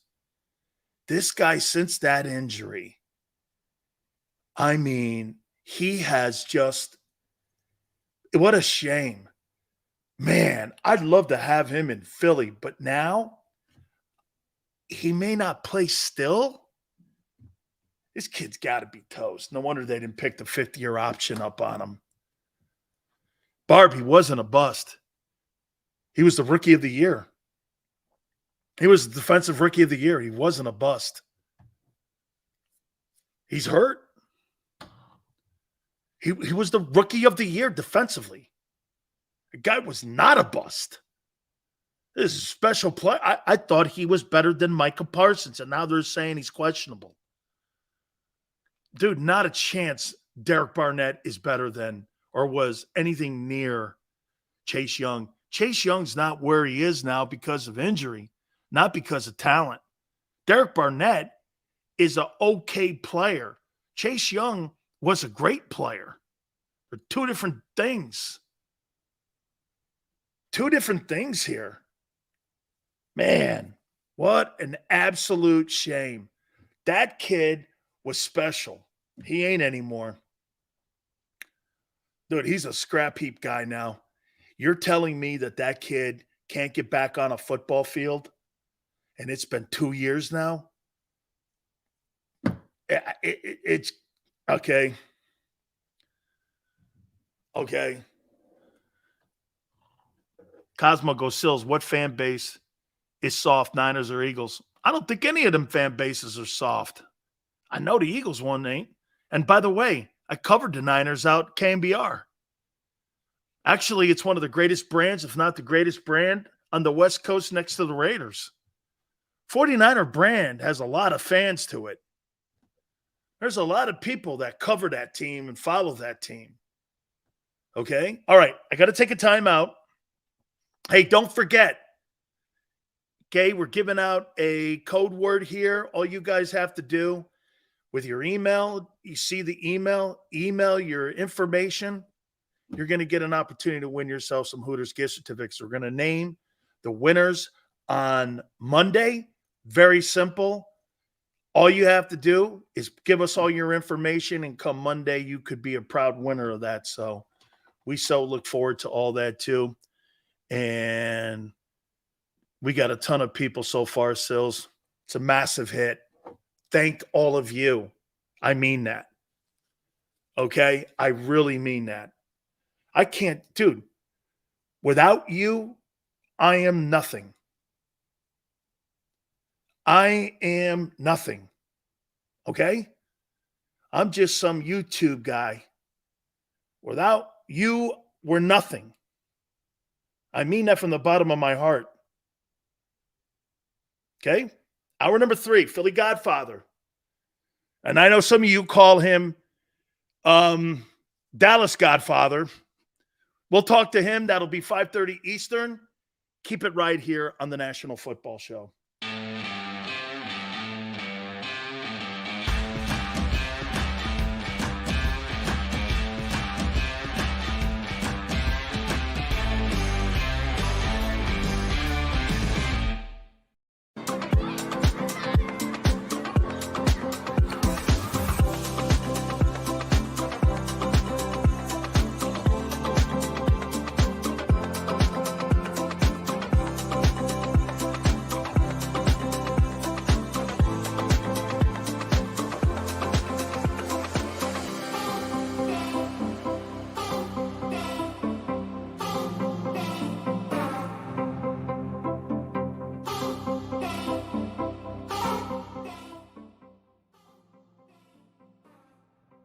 Heading down the shore, have a ball once more. Here, imaginations run wild and time stands still. Because here, you can find the best of the Jersey Shore, all on one 5-mile island. So leave the old you behind and get lost in the woods. Wild, wild, wildwood days. Score and save in southeastern PA and Delaware with Colony Pools this football season, and let the experts close your pool with a custom Merlin safety cover in green for the birds. And if you join our Winter Watch team, we'll give you another 20% off, and Colony Pools will handle it all. Keep your tiles on your pool, not in your pool. Fly with Colony right now, birds fans. Visit flywithcolony.com.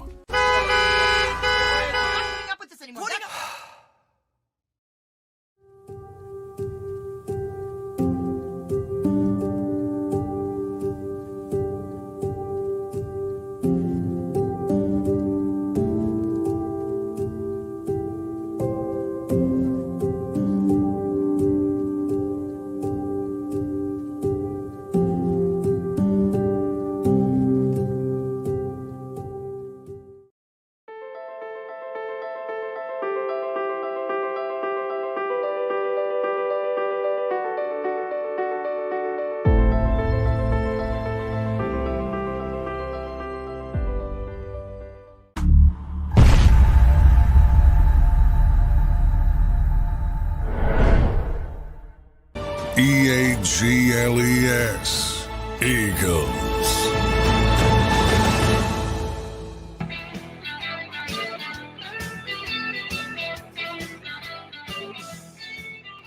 Big Sales Power Hour, number 3. We appreciate you coming aboard on this Football Friday.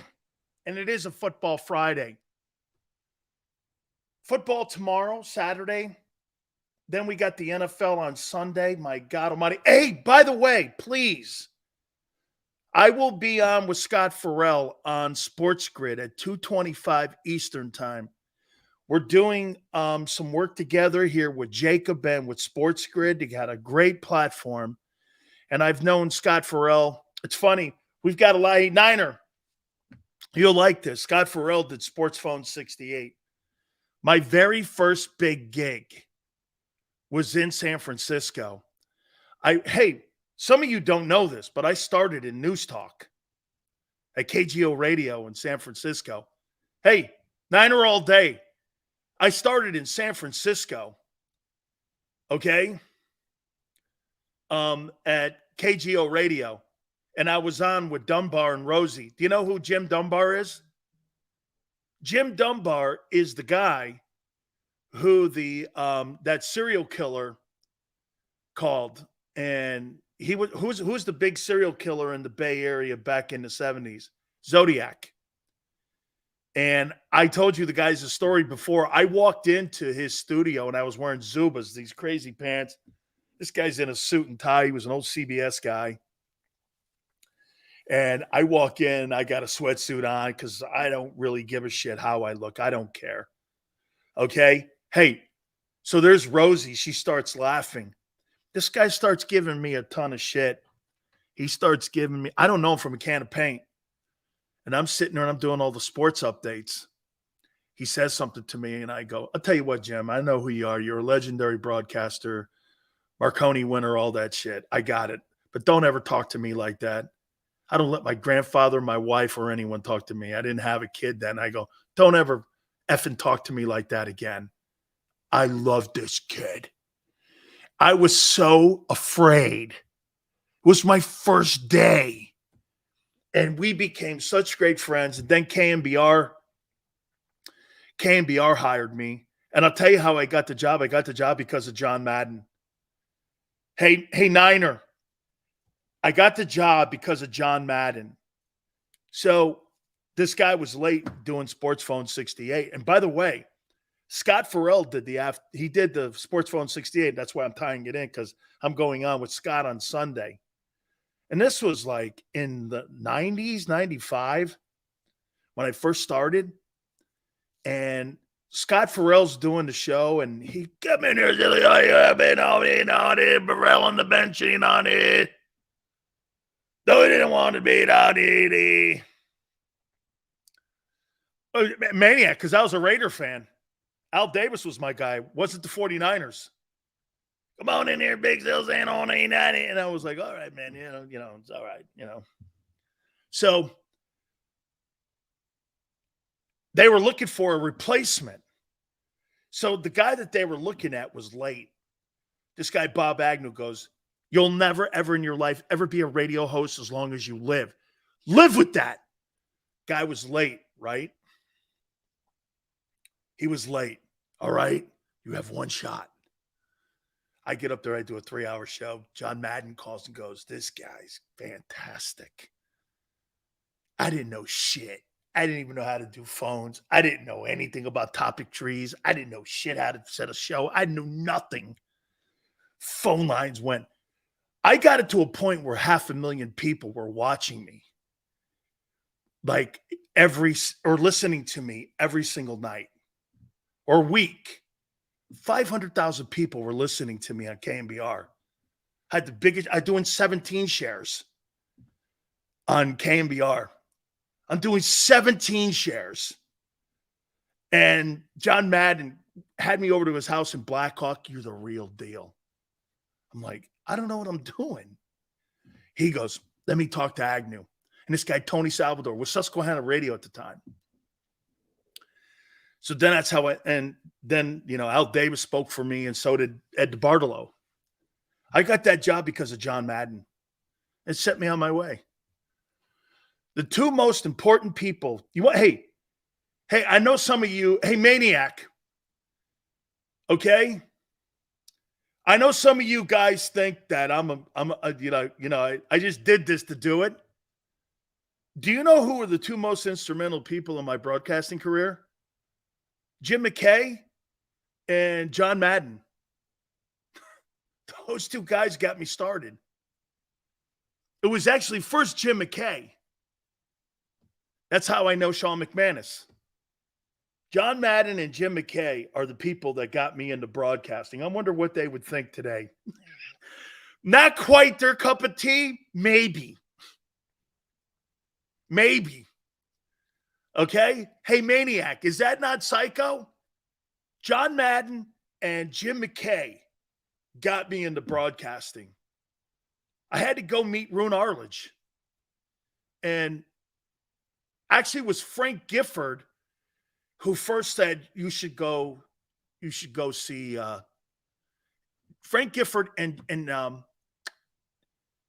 Jim McKay goes, you got to go see Roone Arledge. So that's when I went and met Roone Arledge. He was I think at the news at that time then. And then they sent me over to another couple guys who were running sports. Yeah, I walk into Roone Arledge's office in Midtown Manhattan, and there he is sitting there. There's Roone sitting there with, you know, all this BS in his ear. He's listening to all this stuff. What a great guy, man.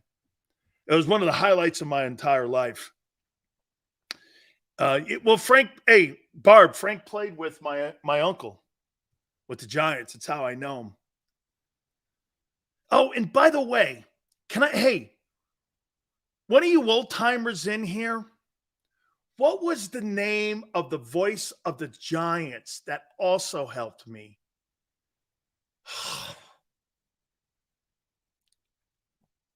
He called too. Some of you old timers in here, who was the voice of the Jets? And the Giants. Who was that big? He went to Syracuse. They got a school named after him. He helped me too.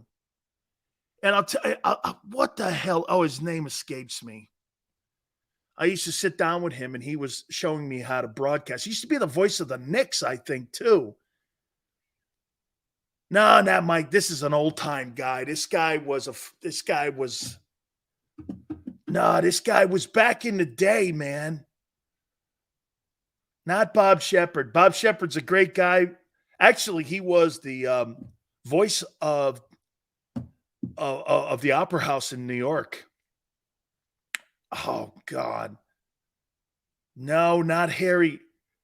Man, who was the voice of the Jets? Nah, Greenwald's a great guess. I got to get this, man. I'm sorry, guys. I've got to get this. I've got to get this. I've got to get this. I can't believe. And my uncle loved him, and he introduced him to me.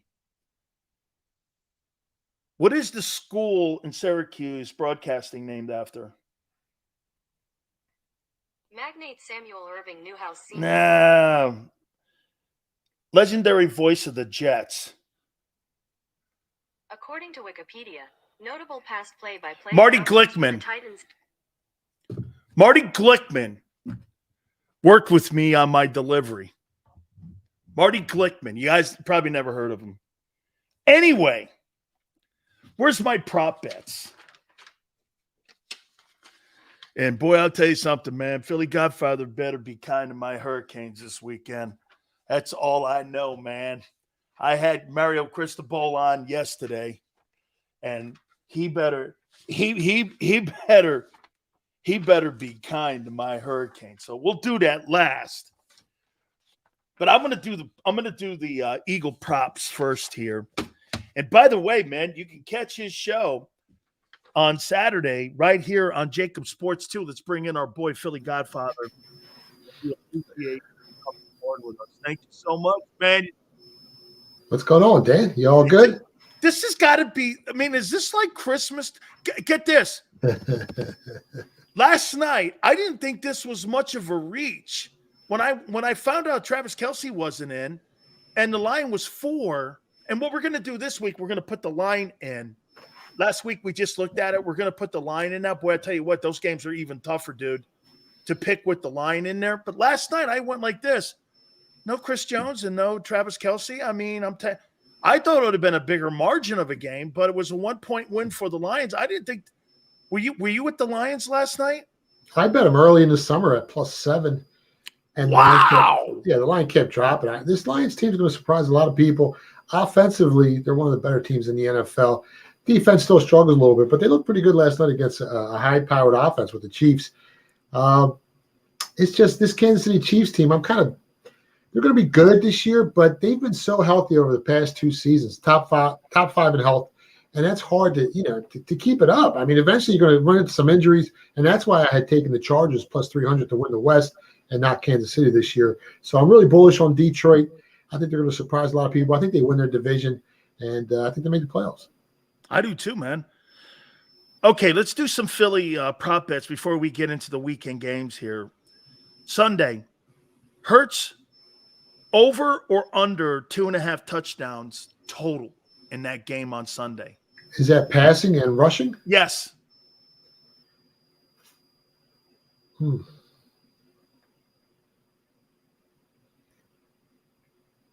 Under. Under? Yeah, go under. Zeke Elliott scores 1 TD over under. They're saying they're going to use him at the goal line. I think that's why they brought him in. I think they brought him in for 2 reasons. Pass protection because they're a little weak there in that O-line, and goal line. They're going to kind of try to duplicate what they did with LeGarrette Blount up there. Yeah, and he knows the Eagles a little bit, Zeke. So I say under. Dallas Goedert, over 40.5 yards receiving. Over. DeAndre Swift, over 47.5 yards receiving, over under. Oh, under. Hurts, over under 275 yards in total offense. Under. I can't wait till we get to the game. Hassan Reddick, 1.5 sacks, over under. Under. Eagles rush defense, 175.5, over under. Wait, you're talking about opposing rushing yards for the game? Patriots running the ball against the Eagle Well, defense. over 175 yards? No, I was going under. Under? Yeah. It's You a lot think of that yardage. number's around 150? Yeah, closer to that. 140 to 150. Yeah, it's kind of high. Eagles defense, over under giving up 350 yards in total offense.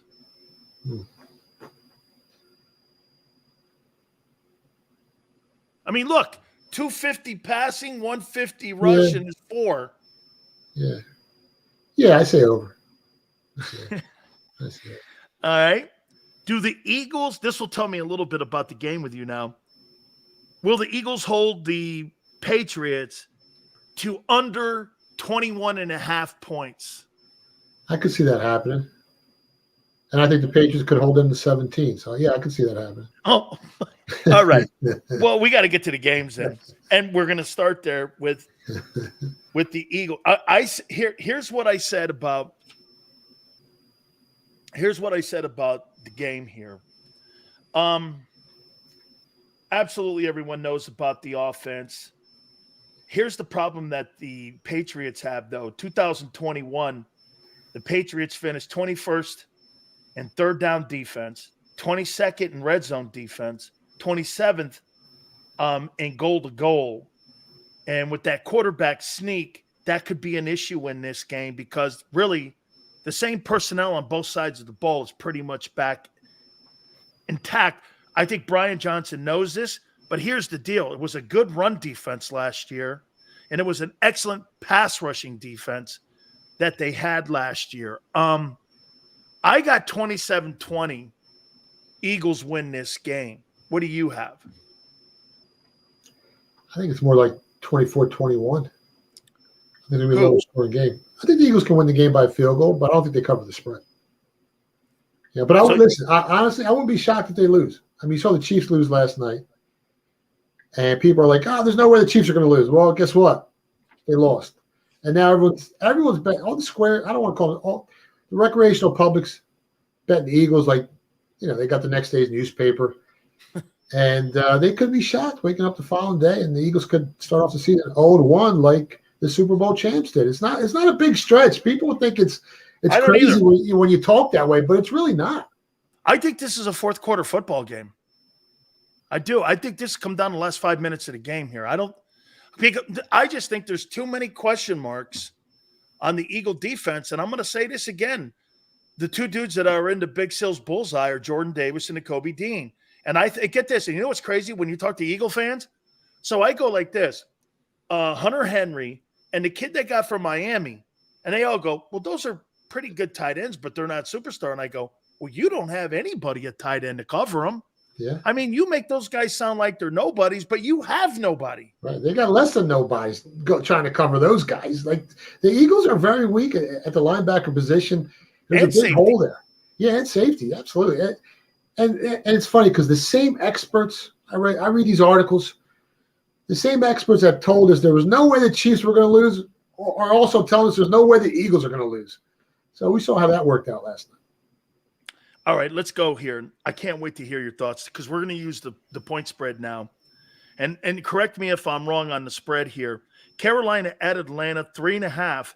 Desmond Ridder, they seem to really like him. That Pitts kid is great. Bijan Robinson now has been added to the mix. They get the kid Bates from Cincinnati playing in the secondary. They're trying to up the defensive side of the ball there also in Atlanta. Carolina, Bryce Young, awful young. O-line's not that good looking. Pretty decent defense. Brian Burns is questionable for Sunday. How do you see this thing?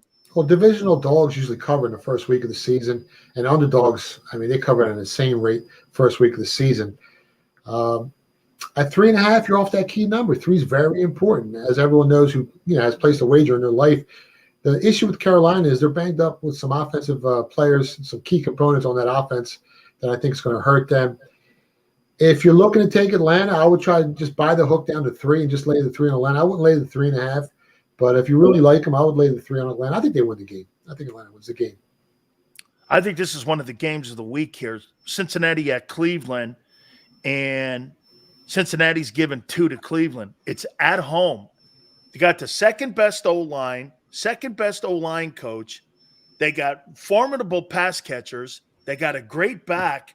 They got a quarterback who, in my opinion, now that the storm has settled a little bit on him, They got Myles Garrett on the other side. They got a good secondary. I like Cleveland in this game to upset Cincinnati, and I'm taking the 2 here. How do you see it? I think Cleveland wins the game outright. I think you take the money line as well. And the biggest thing for me with this Browns team is Jim Schwartz, defensive coordinator. He's going to make the world of difference here. You saw what he did with the Eagles in 2017 and some other teams. So you basically got 2 head coaches on this Cleveland Browns team, and that's huge in the NFL. I mean, who has that? Let's be honest. And they got a running back. So if the Browns come out with a little bit of a lead in the second half, I mean, they can run the ball, chew the clock, and hold on to that lead. I think they're going to be a more well-balanced team this year. And I like the Browns to go far in the playoffs, and that's why I bet them at the beginning of the year at 39-1 to win the Super Bowl. Wow, man, I'm with you. I like them a lot. I think they're one. It's funny, you say sleeper, but you're like, shit, man. We just named a ton of talent they have on both sides of the ball here. Jacksonville 4.5 at Indy, and man, Michael Pittman. They don't have Jonathan Taylor in the backfield. You're breaking in a rookie quarterback.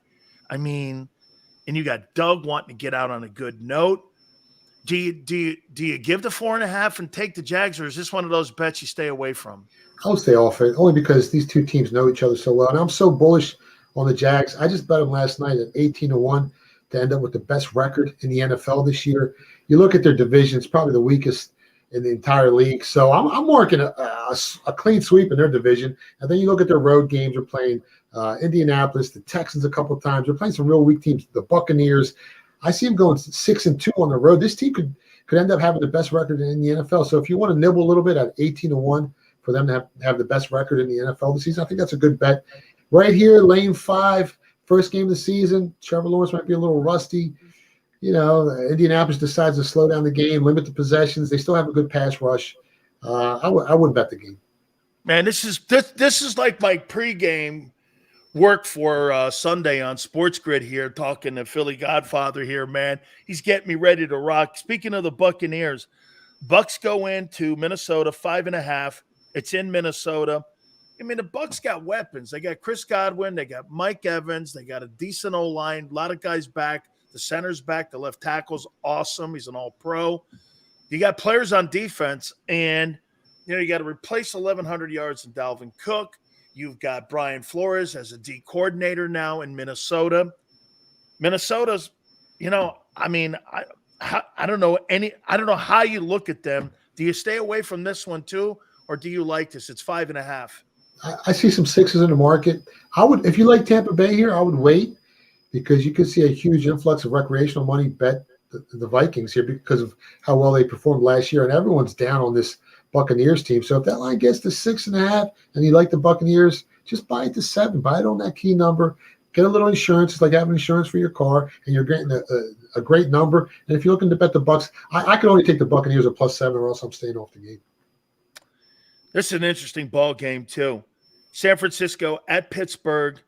The Niners are giving Pittsburgh 2.5, and this is crazy, but I'm going to say this. I got Pittsburgh in the 2.5 against San Francisco, and I'm taking the Steelers here.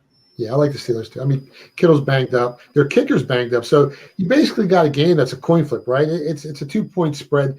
The team that kicks the field goal at the end is probably going to win the game. And if your kicker's banged up, well, then you lose that option. So I like the Steelers here. I think at home they're tough, and they're going to surprise a lot of people. Their offense looked real fluid in the preseason, and I think that's going to continue in the regular season.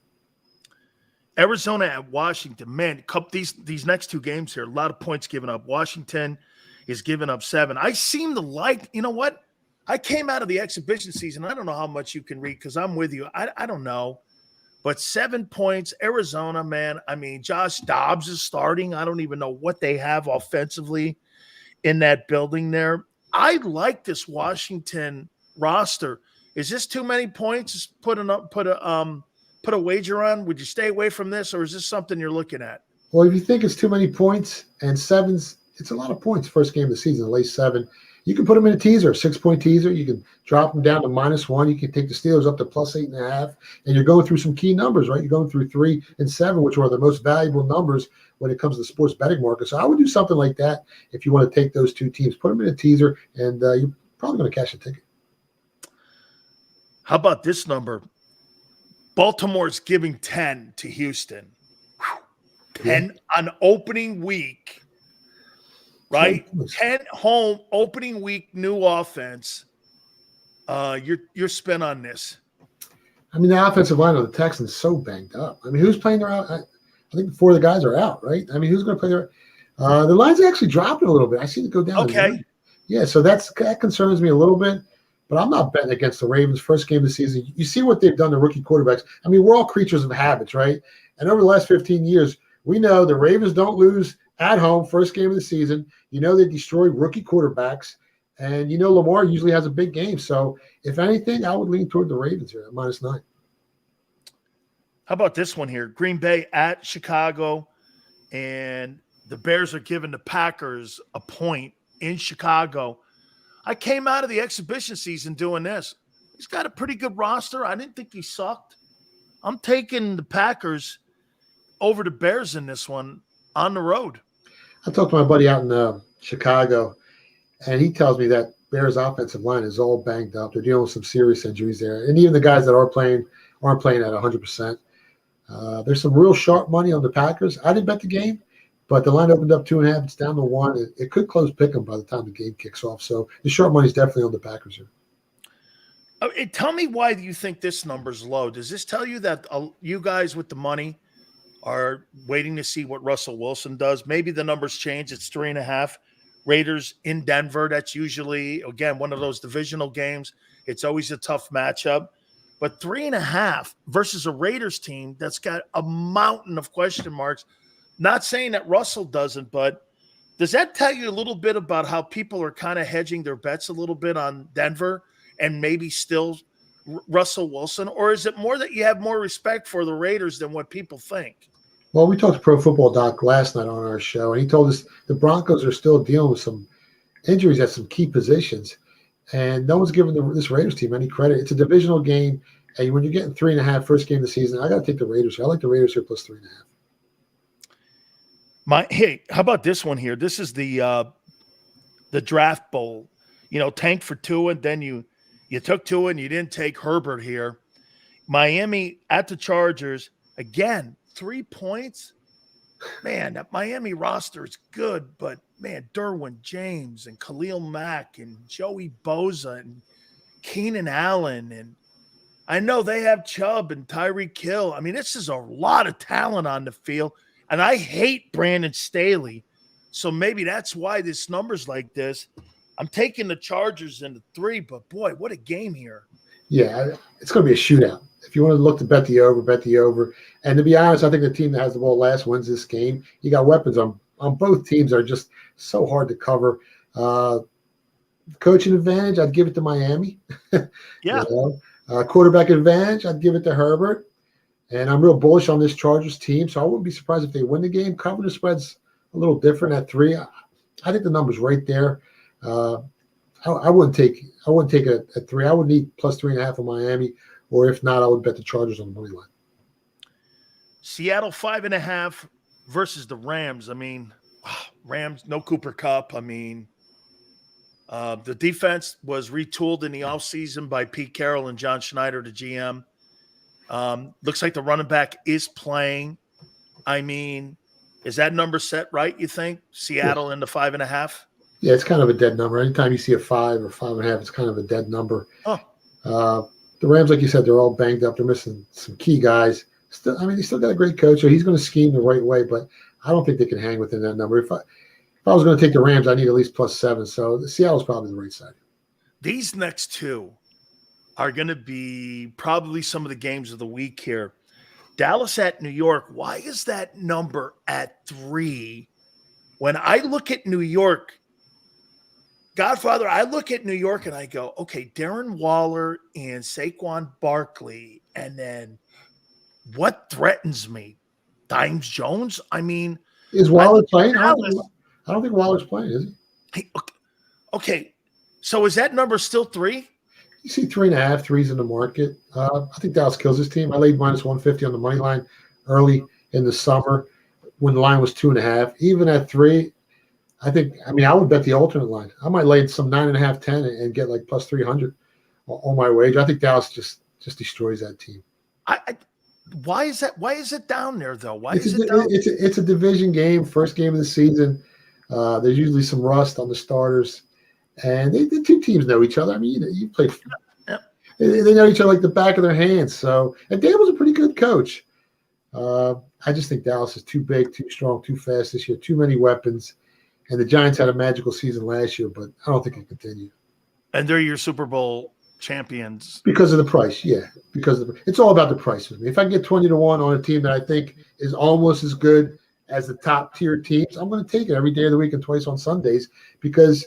Those top teams by the end of the year, they might be all banged up. And here comes Dallas, and here come the Cleveland Browns, and here come the Jacksonville Jags sneaking in there. So it's all about the price for me. If you're getting a great number on a really good team, you got to bet it every time.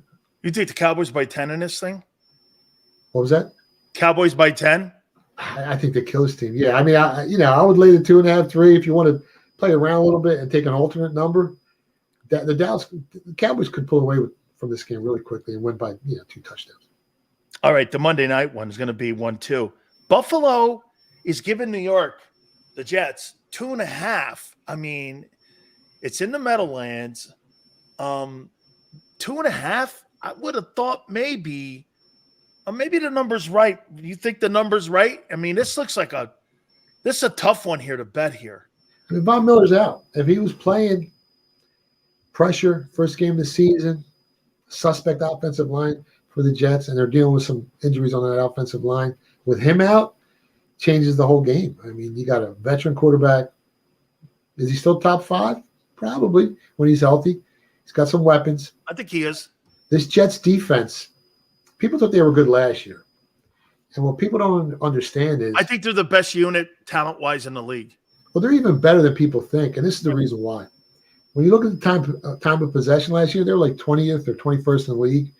With an offense that had no quarterback, a bunch of 3-and-outs, defense was on the field too long, kept getting tired, usage rate was through the roof. Now you're bringing in a quarterback, a real quarterback.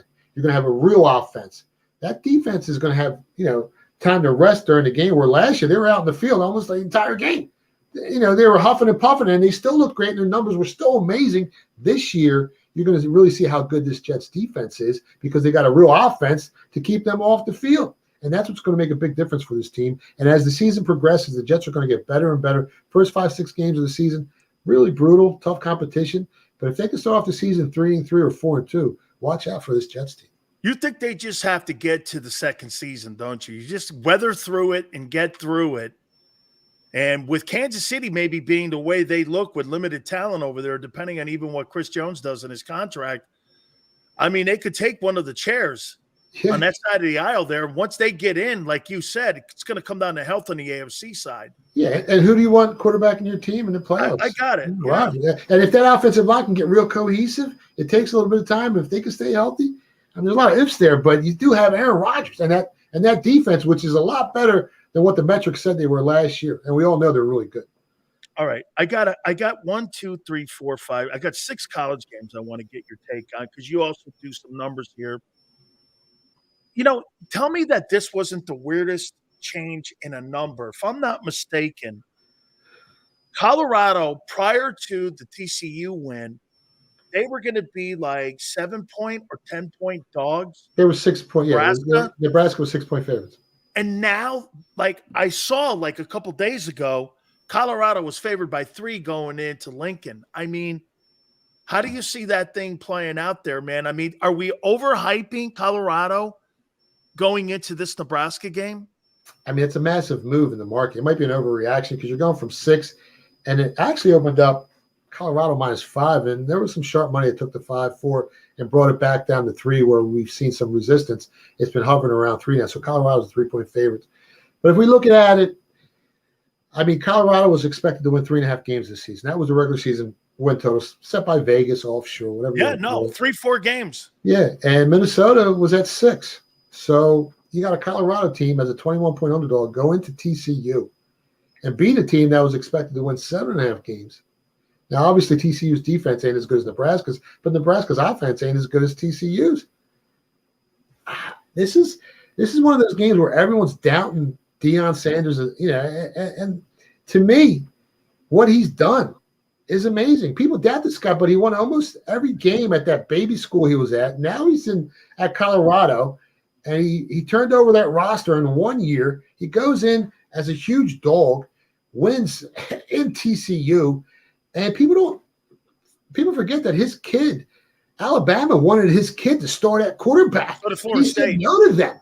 So did Florida State. Yeah, Shadir Sanders could be quarterback in Alabama right now. That's how good this kid. The kid just threw for 500 yards. They got 4 wide receivers that each had 100 receiving yards. I don't know how good this team is. And there's a lot of haters and a lot of naysayers. But if you're talking about proof of concept, what else does Deion Sanders have to do to prove to you he's a great coach? I mean, he's played with the greatest coaches in the NFL. He's played against them. He was one of the greatest athletes in history, one of the greatest defensive players of all time. I don't think there's a coach in college football that can throw anything at him that's going to confuse him or trick him. Let's not forget Bobby Bowden also coached him in college. I mean, one of the greatest coaches of all time. You want to hear some scuttlebuff going on in Dallas? Deion Sanders, if Mike McCarthy fumbles the ball, Deion Sanders, the next head football coach of the Dallas Cowboys. I'll tell you what, Philly Godfather, 3 years ago, that's a joke. Today you're doing this. How would that work? You know, I mean, that's where the conversation and the narrative have gone to, is from it being a joke to going, well, could it work? You know what I mean? I mean, it's now a conversation. No, absolutely. He's got those kids in Colorado believing it. I mean, all you hear him say is work, work, work. He's got them believing. And that kid, they got, what's his name, Hunter, playing both sides of the ball. Who's a better athlete than him in college football? I think Travis Hunter's the best player in the country. Oh, my God. And I think they're one of the fastest teams in college football at key positions. Yep. And speed wins in football, in college. I'm starting to buy the hype on this Colorado team. I'm starting to buy the hype clearly on him. All right. I want to hear what you got to say. I had Mario Cristobal on yesterday. A&M and Dumbo Fisher takes his A&M Aggies into South Florida against Miami. Miami has a lot of transfer portal guys. We haven't won a significant game in 20 years. A&M plays in the best conference in the country, in the Southeastern Conference, which always is nervous to me because that means they play every week to be prepared every week. Right. So how do you see this game playing out, A&M versus Miami on Saturday? I think you got two good defensive teams. I think Miami can run the ball. I think A&M's wide receivers are some big, fast guys. I bet the under, 53, 52. I think Miami has a chance of staying within that point spread. I think it was 4.5, 5. Is that what it was? I don't know if they can win the game, but I think Miami covers and the game goes under. How about this game here? This will be the last one. Oh, no, one more with USC. As many as you want. Texas versus Bama. I'm going to tell you this. I am never going to believe in the Texas Longhorns until I see them win something, until I see – I'm sick and tired of them too with this. You got 54 five-star guys on an 85-man roster, and you can't beat Kansas. I mean, you got to show me you can win a game that matters here. And you're making the move into the Southeastern Conference next year. If you don't right this ship, you'll be a 5-win team in that conference. And you better show me. And here, I don't know, man. I don't think you go into Tuscaloosa and beat that team. It's not going to be easy, right? And their quarterback. Way. There's a lot of hype around their quarterback. He's one of the favorites to win the Heisman Trophy. He didn't look good last week against a small school. Viewers. Yeah, he didn't impress me. Did he? If you go back and watch the game, he had a lot of brain cramps. His QBR was one of the lowest. I think they're going to have some issues here. Now, 7.5 is a big number, right? But if it gets below, it's actually down to 7. If it gets below 7, you might be looking to bet Alabama here. Okay, I don't usually talk about schools that have great debate teams and build bombs and such like that, but USC, are you sold on the hype train with Caleb Williams? Because I said this about him. Look, he's the reigning Heisman Trophy winner. I voted for him. I like him, but man, the kid I saw at Florida State and Shedeur Sanders, even the kid Penix at Washington. Yeah. I mean, those kids threw up some gigantic numbers.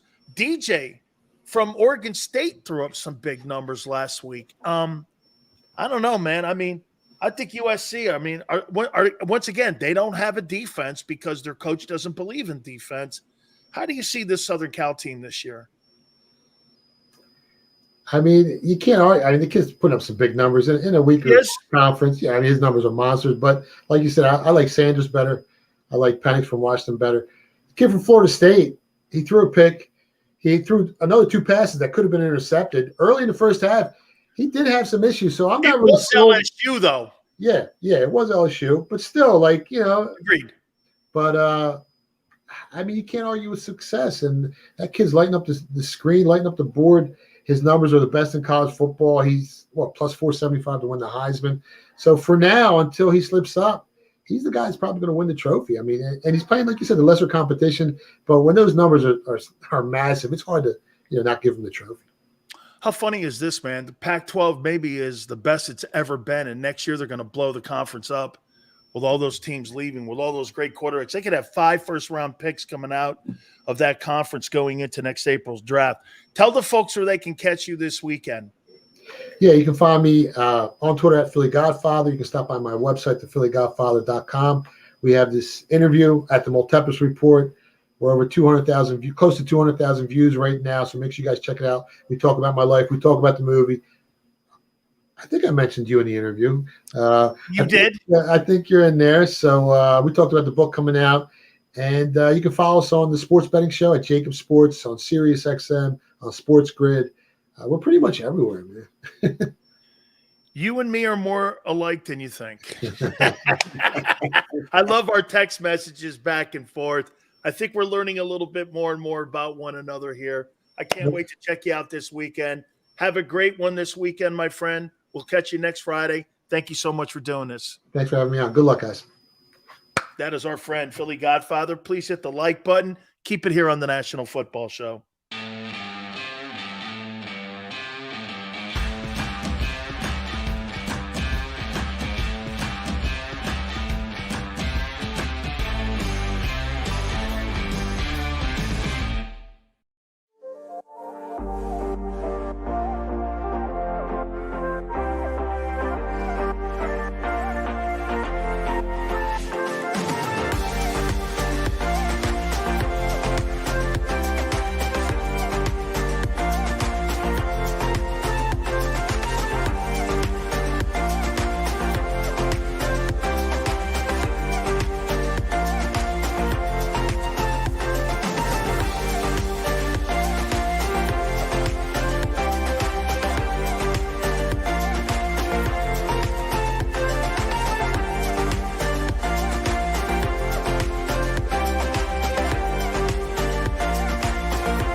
Go passionately. Go fearlessly. Go confidently. Go Birds! Go confidently towards your goals with First Trust, Philly's hometown bank for nearly 90 years and the official bank of the Philadelphia Eagles. We're focused on getting you over the goal line. So go with conviction. Go with trust. Go Birds! And go forward with us by your side. First Trust Bank, the official bank of Philadelphia dreams. Oh, and go Birds.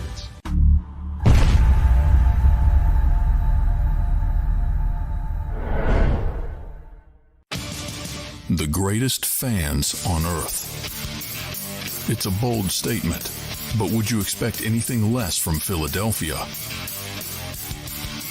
58 years of heartache creates a toughness, a grit, a resolve not found in most.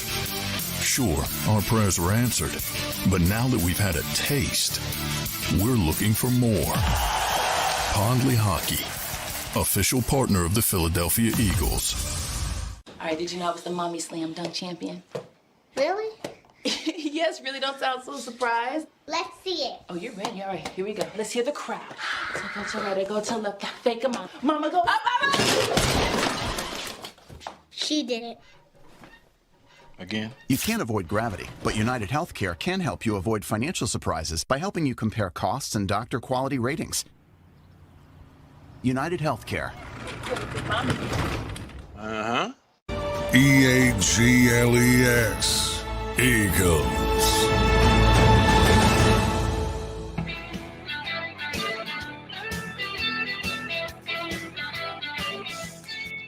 You could start the season out 0-1. 0-1.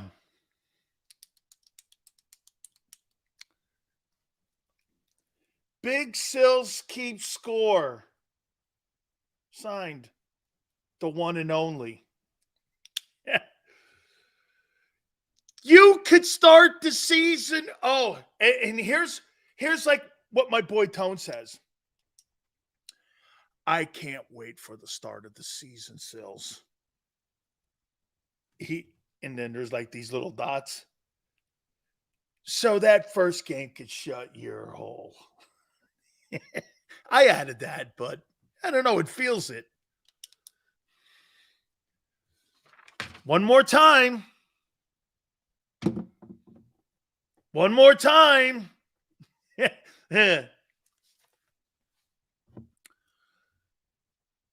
Do not let.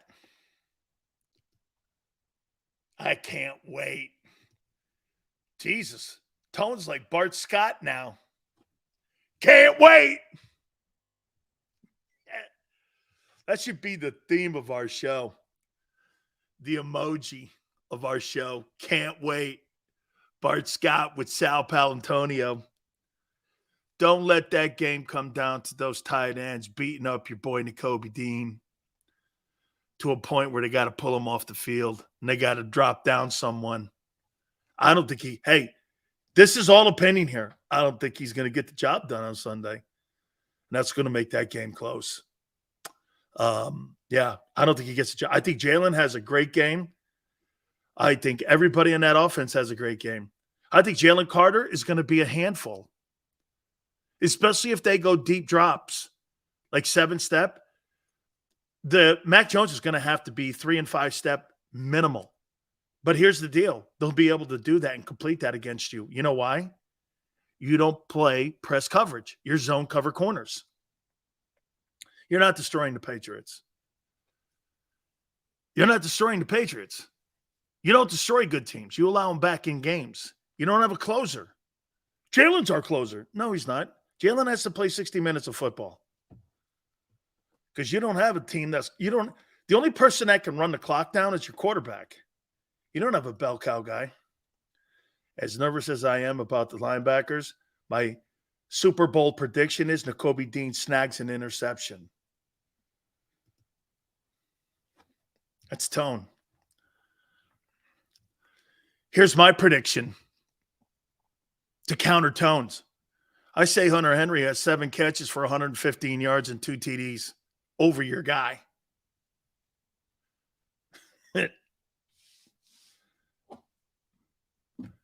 I've seen Hunter Henry play. I've never seen Nakobe Dean play.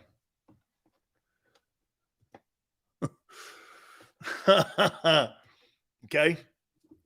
I also think that kid, Stevenson, I think he has 120 yards rushing. That was last year. You were better last year.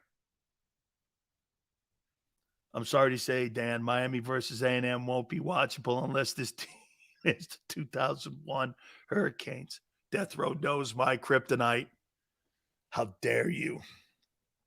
Oh, yeah. Here's scoreboard now. Dean will have a horrible game. Don't think he will. That's good. Nakobe. I can't wait to see Jordan Davis play. If Jordan Davis can't stop the run, we got problems. I think Jalen Carter is going to be a handful. I don't think Hassan Reddick is going to be an impact player in this game. With one hand, I mean, if he was healthy, I do. I think AJ and Devontae are going to kill it. I think your guy's going to throw for about 250 and run for about 75 yards. And guess what it's time now for? All of that to be put like this.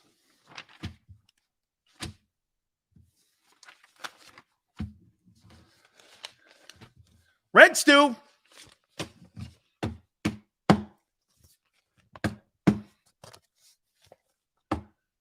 Heisman votes. Davis is Arthur. Tim Tebow won the Heisman. Tim Tebow won the Heisman. We are truly here, Sills. The moment of truth. Let's all have a great weekend. Moment of truth. It's here. You guys are fabulous. We're going to announce our winner for the Hooters gift certificates on Monday. We'll start a whole week of that. And we thank each and every single one of you. We're finally here, man. No more guesswork. All about going and getting receipts and paying some bills. Correct? All right. Hey, Xander, Big Joe, thank you so much. All of you, please hit the like button. Hey, Tone, absolutely spectacular work, man. You do such a great job for us, man. We couldn't do this show without you. Thank you so much. You have yourself a great weekend. Folks, God bless each and every single one of you. 3 to 6 on Monday, and we'll see you on the flip side.